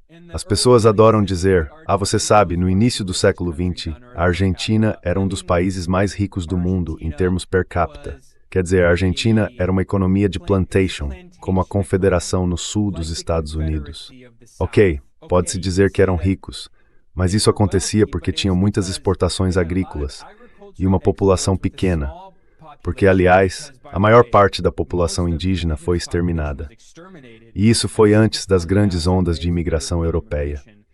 Então, havia uma população pequena por causa desse extermínio.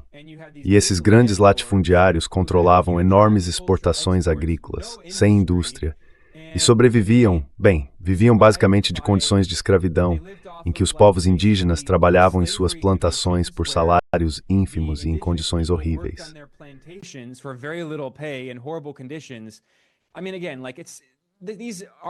Quer dizer, mais uma vez, esses argumentos feitos por economistas neoliberais são tão superficiais.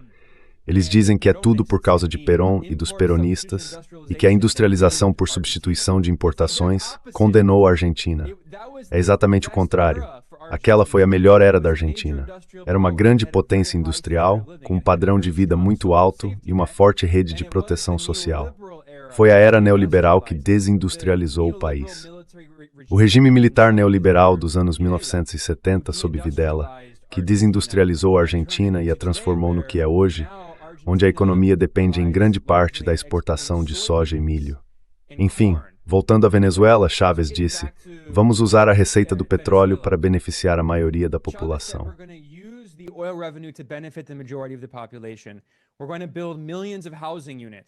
Vamos construir milhões de unidades habitacionais.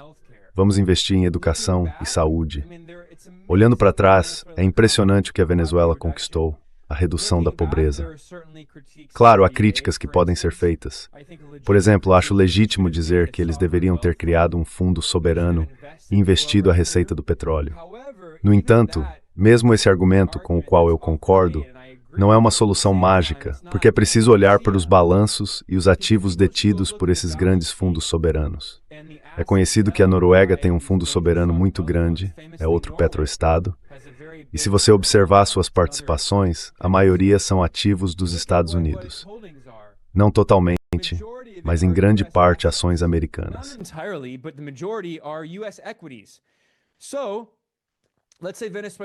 Então, digamos que a Venezuela tivesse criado um fundo soberano. Bem, os Estados Unidos ainda assim teriam congelado tudo, do mesmo jeito que fizeram com as reservas cambiais da Venezuela. Eles até roubaram o ouro da Venezuela que estava guardado no Banco da Inglaterra. Portanto, mesmo que a Venezuela tivesse criado um fundo soberano, com o Império dos Estados Unidos, isso não teria feito diferença, porque se trata de um regime insano e fora de controle, comandado por piratas internacionais que não têm nenhum problema em confiscar os bens de países estrangeiros, e não apenas da Venezuela. A Venezuela foi apenas o primeiro caso. Muitos países, infelizmente, não se importaram, porque disseram, é a Venezuela, não vamos criar confusão. Depois, os Estados Unidos confiscaram, antes de tudo, as reservas cambiais do Irã. First of all, the US seized Iran's foreign exchange reserves. Then the US seized Venezuela's. Então, os Estados Unidos confiscaram os bens da Venezuela, depois os do Afeganistão e, por fim, os da Rússia. Esse foi o momento de cruzar o Rubicão, quando as pessoas disseram, isso está indo longe demais, a Rússia é uma grande potência. Mas quando os Estados Unidos e a Europa fizeram isso com a Venezuela, ninguém se importou. O que, mais uma vez, mostra que o que os Estados Unidos fazem com o Sul global, muitos desses analistas geopolíticos, infelizmente, não se importam muito. Quer dizer, alguns se importam, mas aqueles que estão obcecados apenas com a Ásia Ocidental, ou apenas com a Ucrânia, ou o que for, e ignoram a América Latina, é isso que os Estados Unidos vêm fazendo há décadas, certo? This is what the US has been doing for decades, right? Anyway, getting back to Venezuela.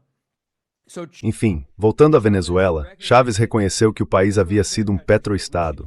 Ele disse, devemos usar essa renda para beneficiar a maioria da população. No entanto, as pessoas que criticam Maduro esquecem disso. Você sabe para onde ia a imensa maioria das exportações de petróleo sob Hugo Chávez? Para os Estados Unidos. Isso mesmo, para os Estados Unidos. Não era para a China. A China estava se tornando uma grande importadora de petróleo, mas continuamos pensando nela hoje como se sempre tivesse sido assim. Nos anos 2000, a China era uma economia muito menor, estava crescendo muito rápido, mas suas importações de petróleo eram uma fração minúscula do que são hoje. Desde então, a China se tornou a maior importadora de petróleo da Venezuela.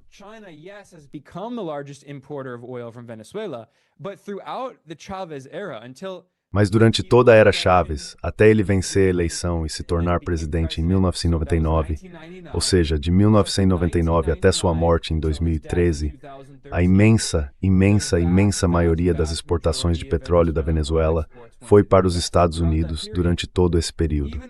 Mesmo sob George Bush, certo? Então, naquela época, os Estados, aliás, ainda eram importadores líquidos de petróleo, não exportadores líquidos.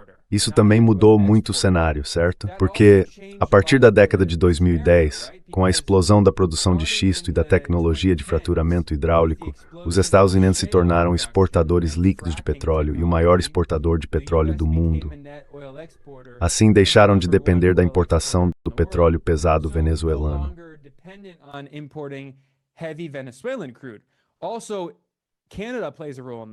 Além disso, o Canadá desempenha um papel nisso, porque começou a explorar as areias betuminosas, que produzem um petróleo extremamente pesado.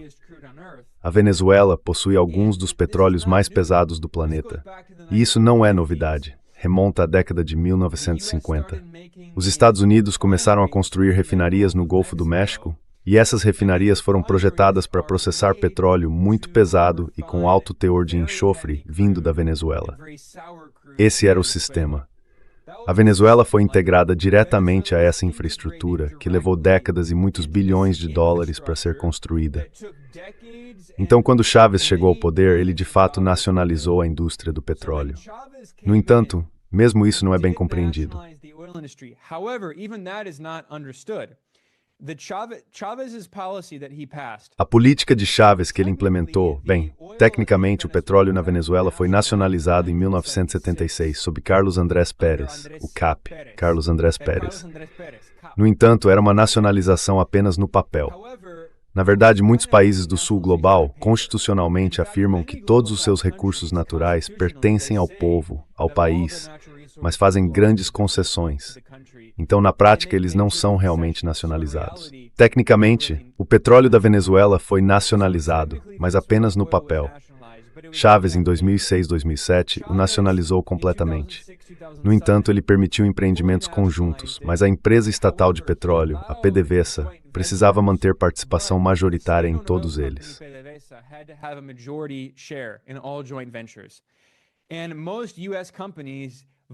E a maioria das empresas norte-americanas decidiu voluntariamente sair porque não considerava lucrativo o suficiente manter apenas uma participação minoritária nessas joint ventures. Algumas empresas ainda ficaram, aliás, como a Chevron. A Chevron sempre foi ativa, e é por isso que Maduro estava disposto a fazer essas concessões à Chevron. Os críticos ultra-esquerdistas da Venezuela não entendem que, nos acordos firmados pelo governo Maduro, a PDVSA ainda mantinha participação majoritária nessas joint ventures. Então não é como se as pessoas tivessem uma compreensão tão simples da economia. Mesmo pessoas de esquerda muitas vezes acham que o socialismo é apenas mágica. Basta dizer que o Estado é dono de tudo e pronto, é mágica.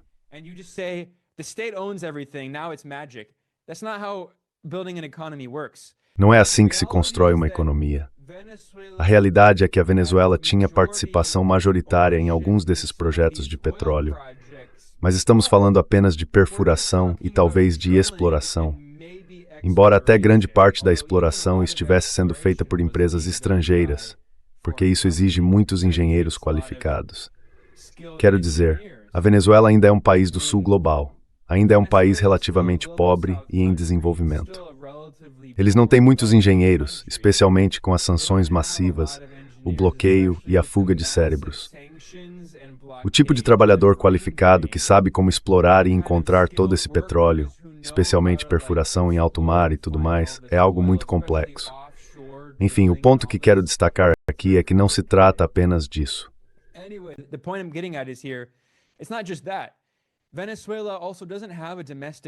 A Venezuela também não possui uma indústria nacional de construção ou infraestrutura petrolífera. Toda essa infraestrutura veio dos Estados Unidos. Foi desenvolvida ao longo de décadas. A Venezuela não tem empresas que fabriquem o equipamento de perfuração propriamente dito. Aliás, a Arábia Saudita também não tem. A Saudi Aramco é uma das maiores empresas do mundo, mas a Arábia Saudita ainda depende em grande parte de equipamentos norte-americanos. O Irã, por outro lado, tem, porque está sob sanções há muito tempo. O Irã é um país de porte médio, com mais de 90 milhões de habitantes, e possui um setor petrolífero importante. O Irã desenvolveu parte de sua própria tecnologia petrolífera, e na verdade vinha compartilhando gradualmente parte dela com a Venezuela. É por isso que a produção venezuelana nos últimos anos tem aumentado, chegou a cerca de 1 milhão de barris por dia.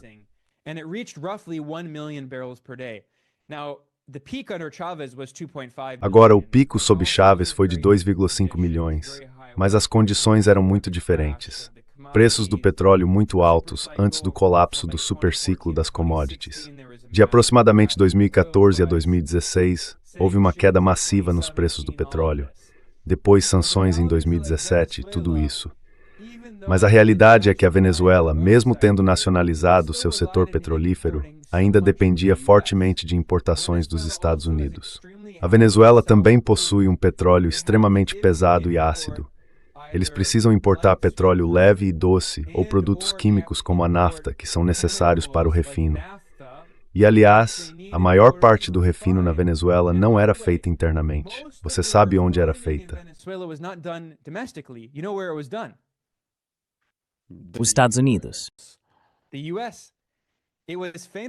Os Estados Unidos. Era notoriamente o ativo estrangeiro venezuelano mais importante, que foi novamente ilegalmente apreendido pelo governo Trump durante a tentativa de golpe de 2019 contra a Venezuela.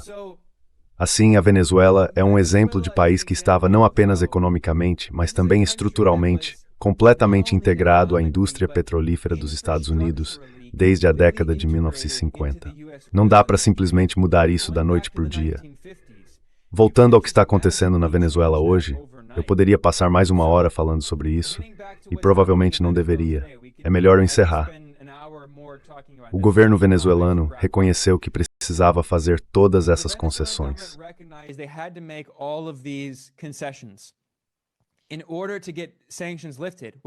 Para que as sanções fossem suspensas, o que, aliás, os Estados Unidos fizeram discretamente, os Estados Unidos retiraram as sanções sobre o setor de petróleo da Venezuela. Isso foi anunciado de forma discreta, no final de um comunicado de imprensa do Departamento de Energia dos Estados Unidos. Eles falaram sobre como os Estados Unidos vão controlar a indústria petrolífera venezuelana. Blá, blá, blá. Basicamente, a Venezuela entendeu que é preciso dar um passo para trás para dar 2 passos à frente. Ou talvez 4 passos para trás para dar 5 à frente. Eles fizeram algumas concessões importantes, mas precisam reconstruir sua infraestrutura petrolífera. E para isso, precisam importar todas essas peças. Lembro-me de estar na Venezuela e perguntar sobre tudo isso. I remember being in Venezuela and asking all about this, and they were like, look, we have all this broken equipment. We would love E eles disseram algo como, olha, temos todo esse equipamento quebrado. Adoraríamos consertar, mas literalmente não podemos comprar o equipamento por causa das sanções. E não é só o petróleo, aliás. A Venezuela tem algo chamado teleférico, que é, você sabe, um sistema de bondes aéreos. Então eles precisavam importar peças, porque muitas dessas peças eram fabricadas por empresas alemãs ou suíças. É um equipamento de teleférico muito especializado, e eles não conseguiam importá-lo por causa das sanções. Então, quando você pensa nisso, grande parte da economia deles ainda dependia de coisas produzidas no exterior.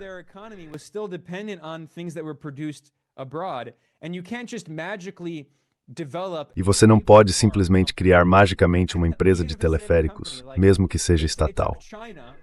A China, um país enorme, com 1,4 bilhão de pessoas, sem sanções e com relações razoavelmente boas com os Estados Unidos, levou décadas de trabalho industrial intenso e planejamento para chegar onde está hoje. A Venezuela talvez consiga chegar lá, mas é por isso que, sabe, eles precisam fazer essas concessões. Eu não sou muito pessimista em relação à Venezuela, mas também não diria que sou muito otimista. Acho que a Venezuela está apenas tentando sobreviver nesse momento. E está fazendo tudo o que precisa fazer.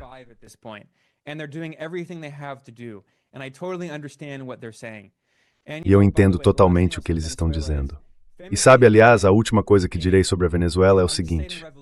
Como é bem conhecido, Lenin, em O Estado e a Revolução, argumentou, ou melhor, defendeu, por que a Rússia, no início da União Soviética, concordou em firmar o famoso Pacto de Brest-Litovsk com as potências coloniais europeias durante a Primeira Guerra Mundial.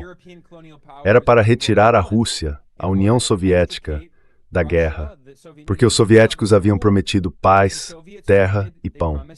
Eles precisavam de paz para encerrar a guerra. Milhões de pessoas estavam morrendo sem motivo nessa guerra interimperialista, e o custo dessa paz foi ter que ceder partes do Império Russo.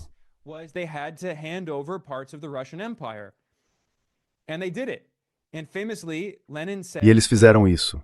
E como é famoso, Lenin disse, a analogia que ele fez foi mais ou menos assim. Se você está dirigindo na estrada e alguns bandidos aparecem exigindo seu carro ou sua vida, você entrega o carro para poder caminhar até a cidade e sobreviver. Foi isso que a União Soviética fez, e ela sobreviveu até 1991. E é isso que a Venezuela está fazendo. É preciso fazer esses compromissos. Certo? Passando agora para Cuba. Estou muito preocupado com a situação em Cuba. Muito, muito preocupado. Cuba está sob esse bloqueio econômico há mais de 60 anos. É completamente ilegal, de acordo com o direito internacional. E tem sido uma política bipartidária.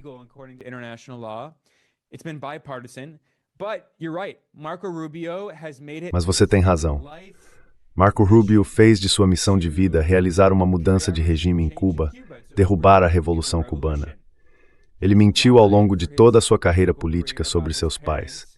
alegou falsamente que eles eram refugiados do comunismo que teriam fugido de Fidel Castro. Isso não é verdade. Eles deixaram Cuba antes da Revolução, ironicamente quando o país era governado pelo terrível ditador militar Fulgêncio Batista, um fantoche dos Estados Unidos. A situação econômica havia se deteriorado tanto e havia tanta violência no final dos anos 1950 que seus pais partiram para os Estados Unidos.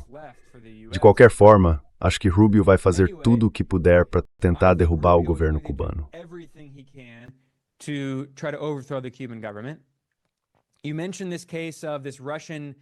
Você mencionou esse caso de um petroleiro russo que foi permitido, permitido não é a palavra certa, que conseguiu passar pelo bloqueio naval dos Estados Unidos. Há muitos relatos conflitantes sobre isso. Acho que na realidade o que aconteceu foi que ele conseguiu passar despercebido pelo bloqueio naval dos Estados Unidos e chegou a Cuba. E então os Estados disseram, ok, eles já estão lá, então vamos anunciar que permitimos, como se fosse um ato generoso de benevolência. Eu vi relatos de que, supostamente, esse petroleiro russo havia desligado todos os seus sistemas de radar e sinalização e tudo mais. Então você sabe, o oceano é bem grande. Cuba não é um país grande, mas eles conseguiram simplesmente passar e chegar a Cuba. Pelo que dizem, acho que foi isso que provavelmente aconteceu.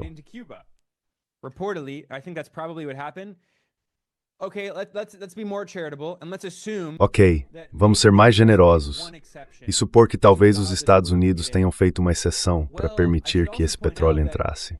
Também devo destacar que a estratégia dos Estados Unidos neste momento é claramente voltada para desestabilizar o governo, porque os Estados Unidos já fizeram outras exceções. Esta não é a primeira, mas essas exceções são para empresas privadas em Cuba. Os Estados Unidos disseram que apenas empresas privadas podem importar petróleo. É uma espécie de esforço de privatização disfarçado para enfraquecer o Estado, porque a maioria das instituições públicas é estatal. Os hospitais são estatais, as escolas são estatais, a rede de energia é estatal. Então, basicamente, os Estados Unidos estão dizendo a Cuba que a rede de energia e os hospitais não podem ter acesso. Eu só queria acrescentar para os telespectadores que algumas das sanções mais severas são sobre o setor médico e o setor de petróleo. Com certeza. E eles são estatais, então não têm permissão para acessar o petróleo por causa do bloqueio dos Estados Unidos. Mas esses hotéis privados podem ter petróleo para os geradores. Sabe, quem passou muito tempo no sul global sabe que é comum empresas e até famílias ricas terem geradores para quando falta energia, o que é comum em muitos países do sul global. Cuba não é exceção. Então essas empresas privadas têm permissão para ter petróleo para seus geradores, para hotéis e coisas do tipo, mas não os hospitais. Então, literalmente, milhares de pessoas estão morrendo porque não conseguem atendimento médico, já que os Estados Unidos estão privando as instituições estatais de petróleo.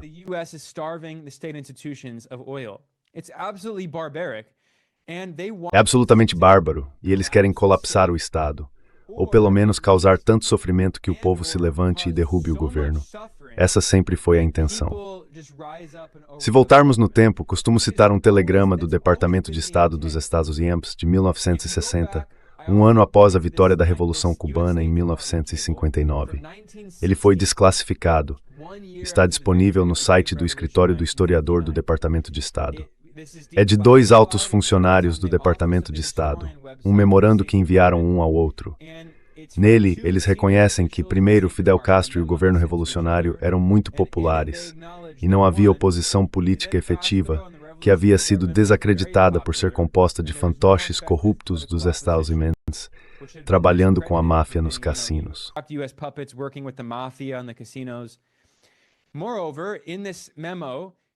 Além disso, neste memorando, os funcionários do Departamento de Estado dizem que seu objetivo é, e esta é uma citação exata, usar sanções e destruir a economia a fim de provocar, abre aspas, fome, desespero e a derrubada do governo, fecha aspas. Eles também disseram que querem, abre aspas, reduzir os salários monetários, fecha aspas. Então isso é de 1960. Há mais de 60 anos, o objetivo declarado dos Estados Unidos, com o bloqueio e as sanções, tem sido destruir a economia cubana, destruir a renda e o poder de compra dos cubanos da classe trabalhadora e provocar fome, desespero e a derrubada do governo. Anteriormente houve altos e baixos. O bloqueio foi endurecido e um pouco suavizado, mas nunca foi suspenso. Obama suavizou o bloqueio em certa medida.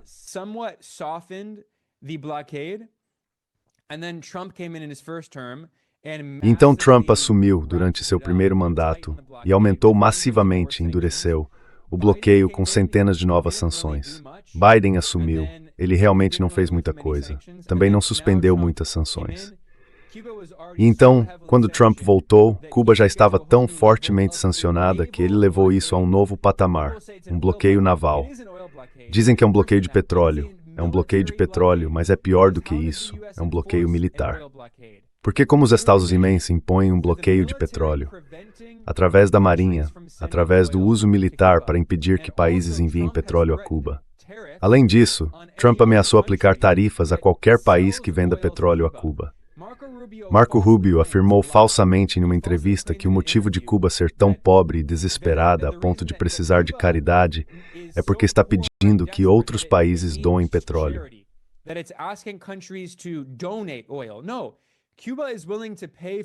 Não, Cuba está disposta a pagar pelo petróleo, mas os Estados Unidos estão ameaçando impor tarifas a qualquer país que venda petróleo para Cuba. Agora, os Estados Unidos têm quase nenhum comércio com a Rússia, e é por isso que a Rússia se dispôs a ignorar isso. O México está em uma situação muito difícil, porque, bem, 80% das exportações mexicanas vão para os Estados Unidos. Quero dizer, é tão dependente dos Estados Unidos. Nenhum outro país do mundo é tão dependente, além do Canadá. Canadá e Brasil são mais dependentes do comércio nacional.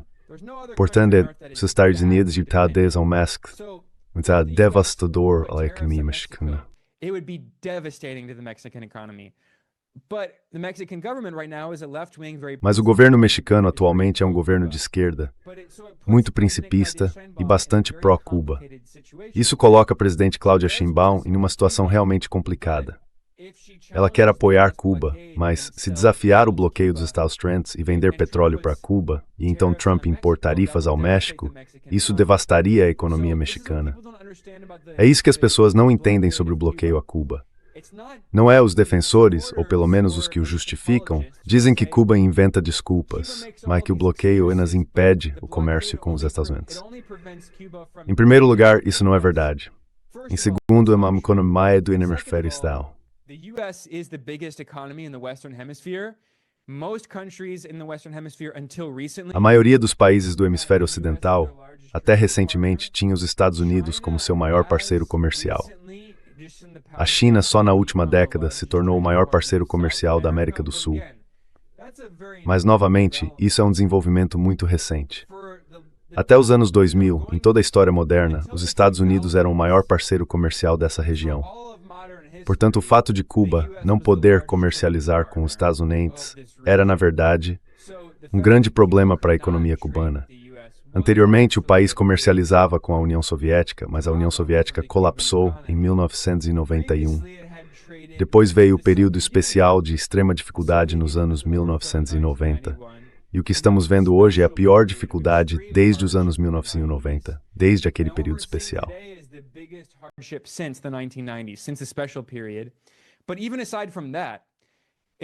Mas mesmo deixando isso de lado, isso não é verdade. O bloqueio e as sanções contra Cuba também ameaçam com sanções secundárias. Então qualquer empresa ou país estrangeiro que queira comercializar com Cuba precisa pensar duas vezes. Eles têm que dizer, espere um segundo, se negociarmos com Cuba, podemos ser sancionados pelos Estados Unidos. Ou, se negociarmos com Cuba, não poderemos usar os portos dos Estados Unidos. Então temos que escolher, vamos negociar com essa pequena ilha de 10 milhões de pessoas, ou com uma das maiores economias do planeta, os Estados, com 350 milhões de pessoas. Obviamente, 99% das empresas do mundo, e a maioria dos países, vão escolher negociar com os 10 e simplesmente não vão negociar com Cuba. even if they won't face secondary sanctions. Mesmo que eles não enfrentem sanções secundárias diretamente, eles simplesmente reduzem o risco. Eles não querem ter nada a ver com Cuba. As companhias de seguro não querem ter nada a ver com Cuba. Os bancos não querem ter nada a ver com Cuba. Este país tem sido sufocado por décadas sob um bloqueio. Já era ruim o suficiente, e agora o governo Trump o transformou em um bloqueio naval. É completamente bárbaro. A última coisa que direi aqui é que isso é realmente frustrante, porque acredito que o direito internacional é necessário. Acredito que o sistema das Nações Unidas é necessário, porque caso contrário, é a lei da selva. E é isso que a China costuma dizer, e eu concordo com essa análise.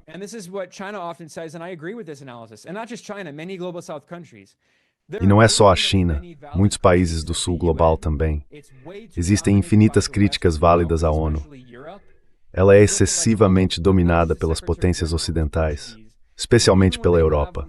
Veja só, não é apenas o secretário-geral que é português, mas mesmo quando escolhem, sabe, um asiático simbólico ou um africano simbólico, como Kofi Annan, ou sabe, Ban Ki-moon da Coreia do Sul. Sim, Ban Ki-moon, Ban Ki-moon. Mas mesmo assim, se você olhar para todos os subsecretários-gerais, quase todos são europeus. É uma loucura. Alguns americanos, alguns representantes do sul global, mas a maioria é europeia. É revoltante. E agora o presidente da Assembleia Geral é o ex-presidente belicista.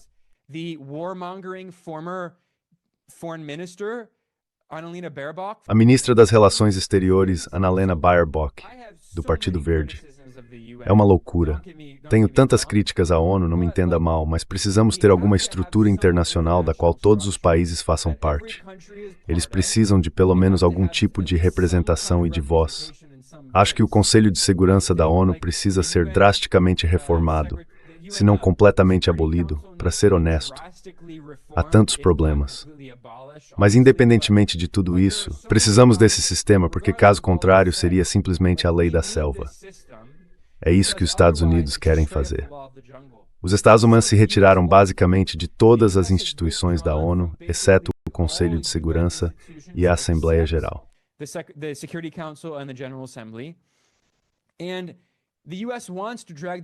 E os Estados Unidos querem arrastar o mundo de volta à lei da selva, onde grandes potências imperiais têm suas esferas de influência e podem simplesmente fazer o que quiserem. Isso é horrível para o mundo. Não queremos voltar ao século XIX. Então, acho que é necessário salvar o sistema. Mas com o que os Estados Unidos estão fazendo em Cuba, tenho que dizer, a ONU está apenas mostrando o quão completamente impotente é. Tipo, eles nem conseguem emitir declarações mínimas. Não é o que eles estão fazendo, os Estados Unidos estão impondo um bloqueio naval, matando milhares, impedindo hospitais que recebem petróleo,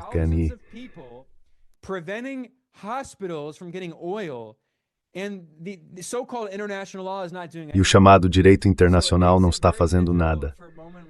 Então isso torna tudo muito difícil em um momento como este, até mesmo para mim, como alguém que defende esse sistema, apesar de todas as suas falhas, torna difícil para mim defendê-lo. E isso realmente mostra que o Império dos Estados Unidos, e esta será realmente a última coisa que direi, e acho que é um bom ponto para encerrar, mesmo que seja triste, o Império dos Estados Unidos, o extremo unilateralismo de cowboy desses maníacos em Washington, está literalmente destruindo o sistema internacional. E não estou falando sobre a chamada ordem internacional baseada em regras, toda essa baboseira. Isso sempre foi propaganda falsa, apenas uma cobertura para a hegemonia dos Estados Unidos.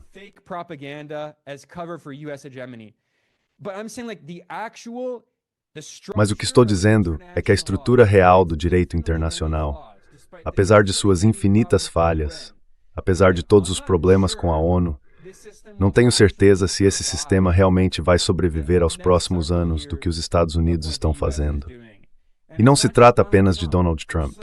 Há muitas pessoas em Washington que realmente acreditam que precisam destruir esse sistema para salvar sua hegemonia. Porque, caso contrário, em 20 anos, a China será forte demais, a Índia será forte demais e os Estados Unidos serão fracos demais. Então eles simplesmente vão explodir, destruir todo o sistema internacional para tentar salvar sua hegemonia. E isso é muito, muito perigoso.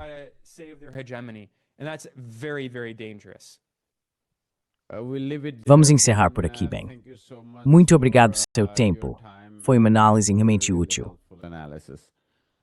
Yeah, Sim, obrigado por me receber. É sempre um prazer. it's always a pleasure.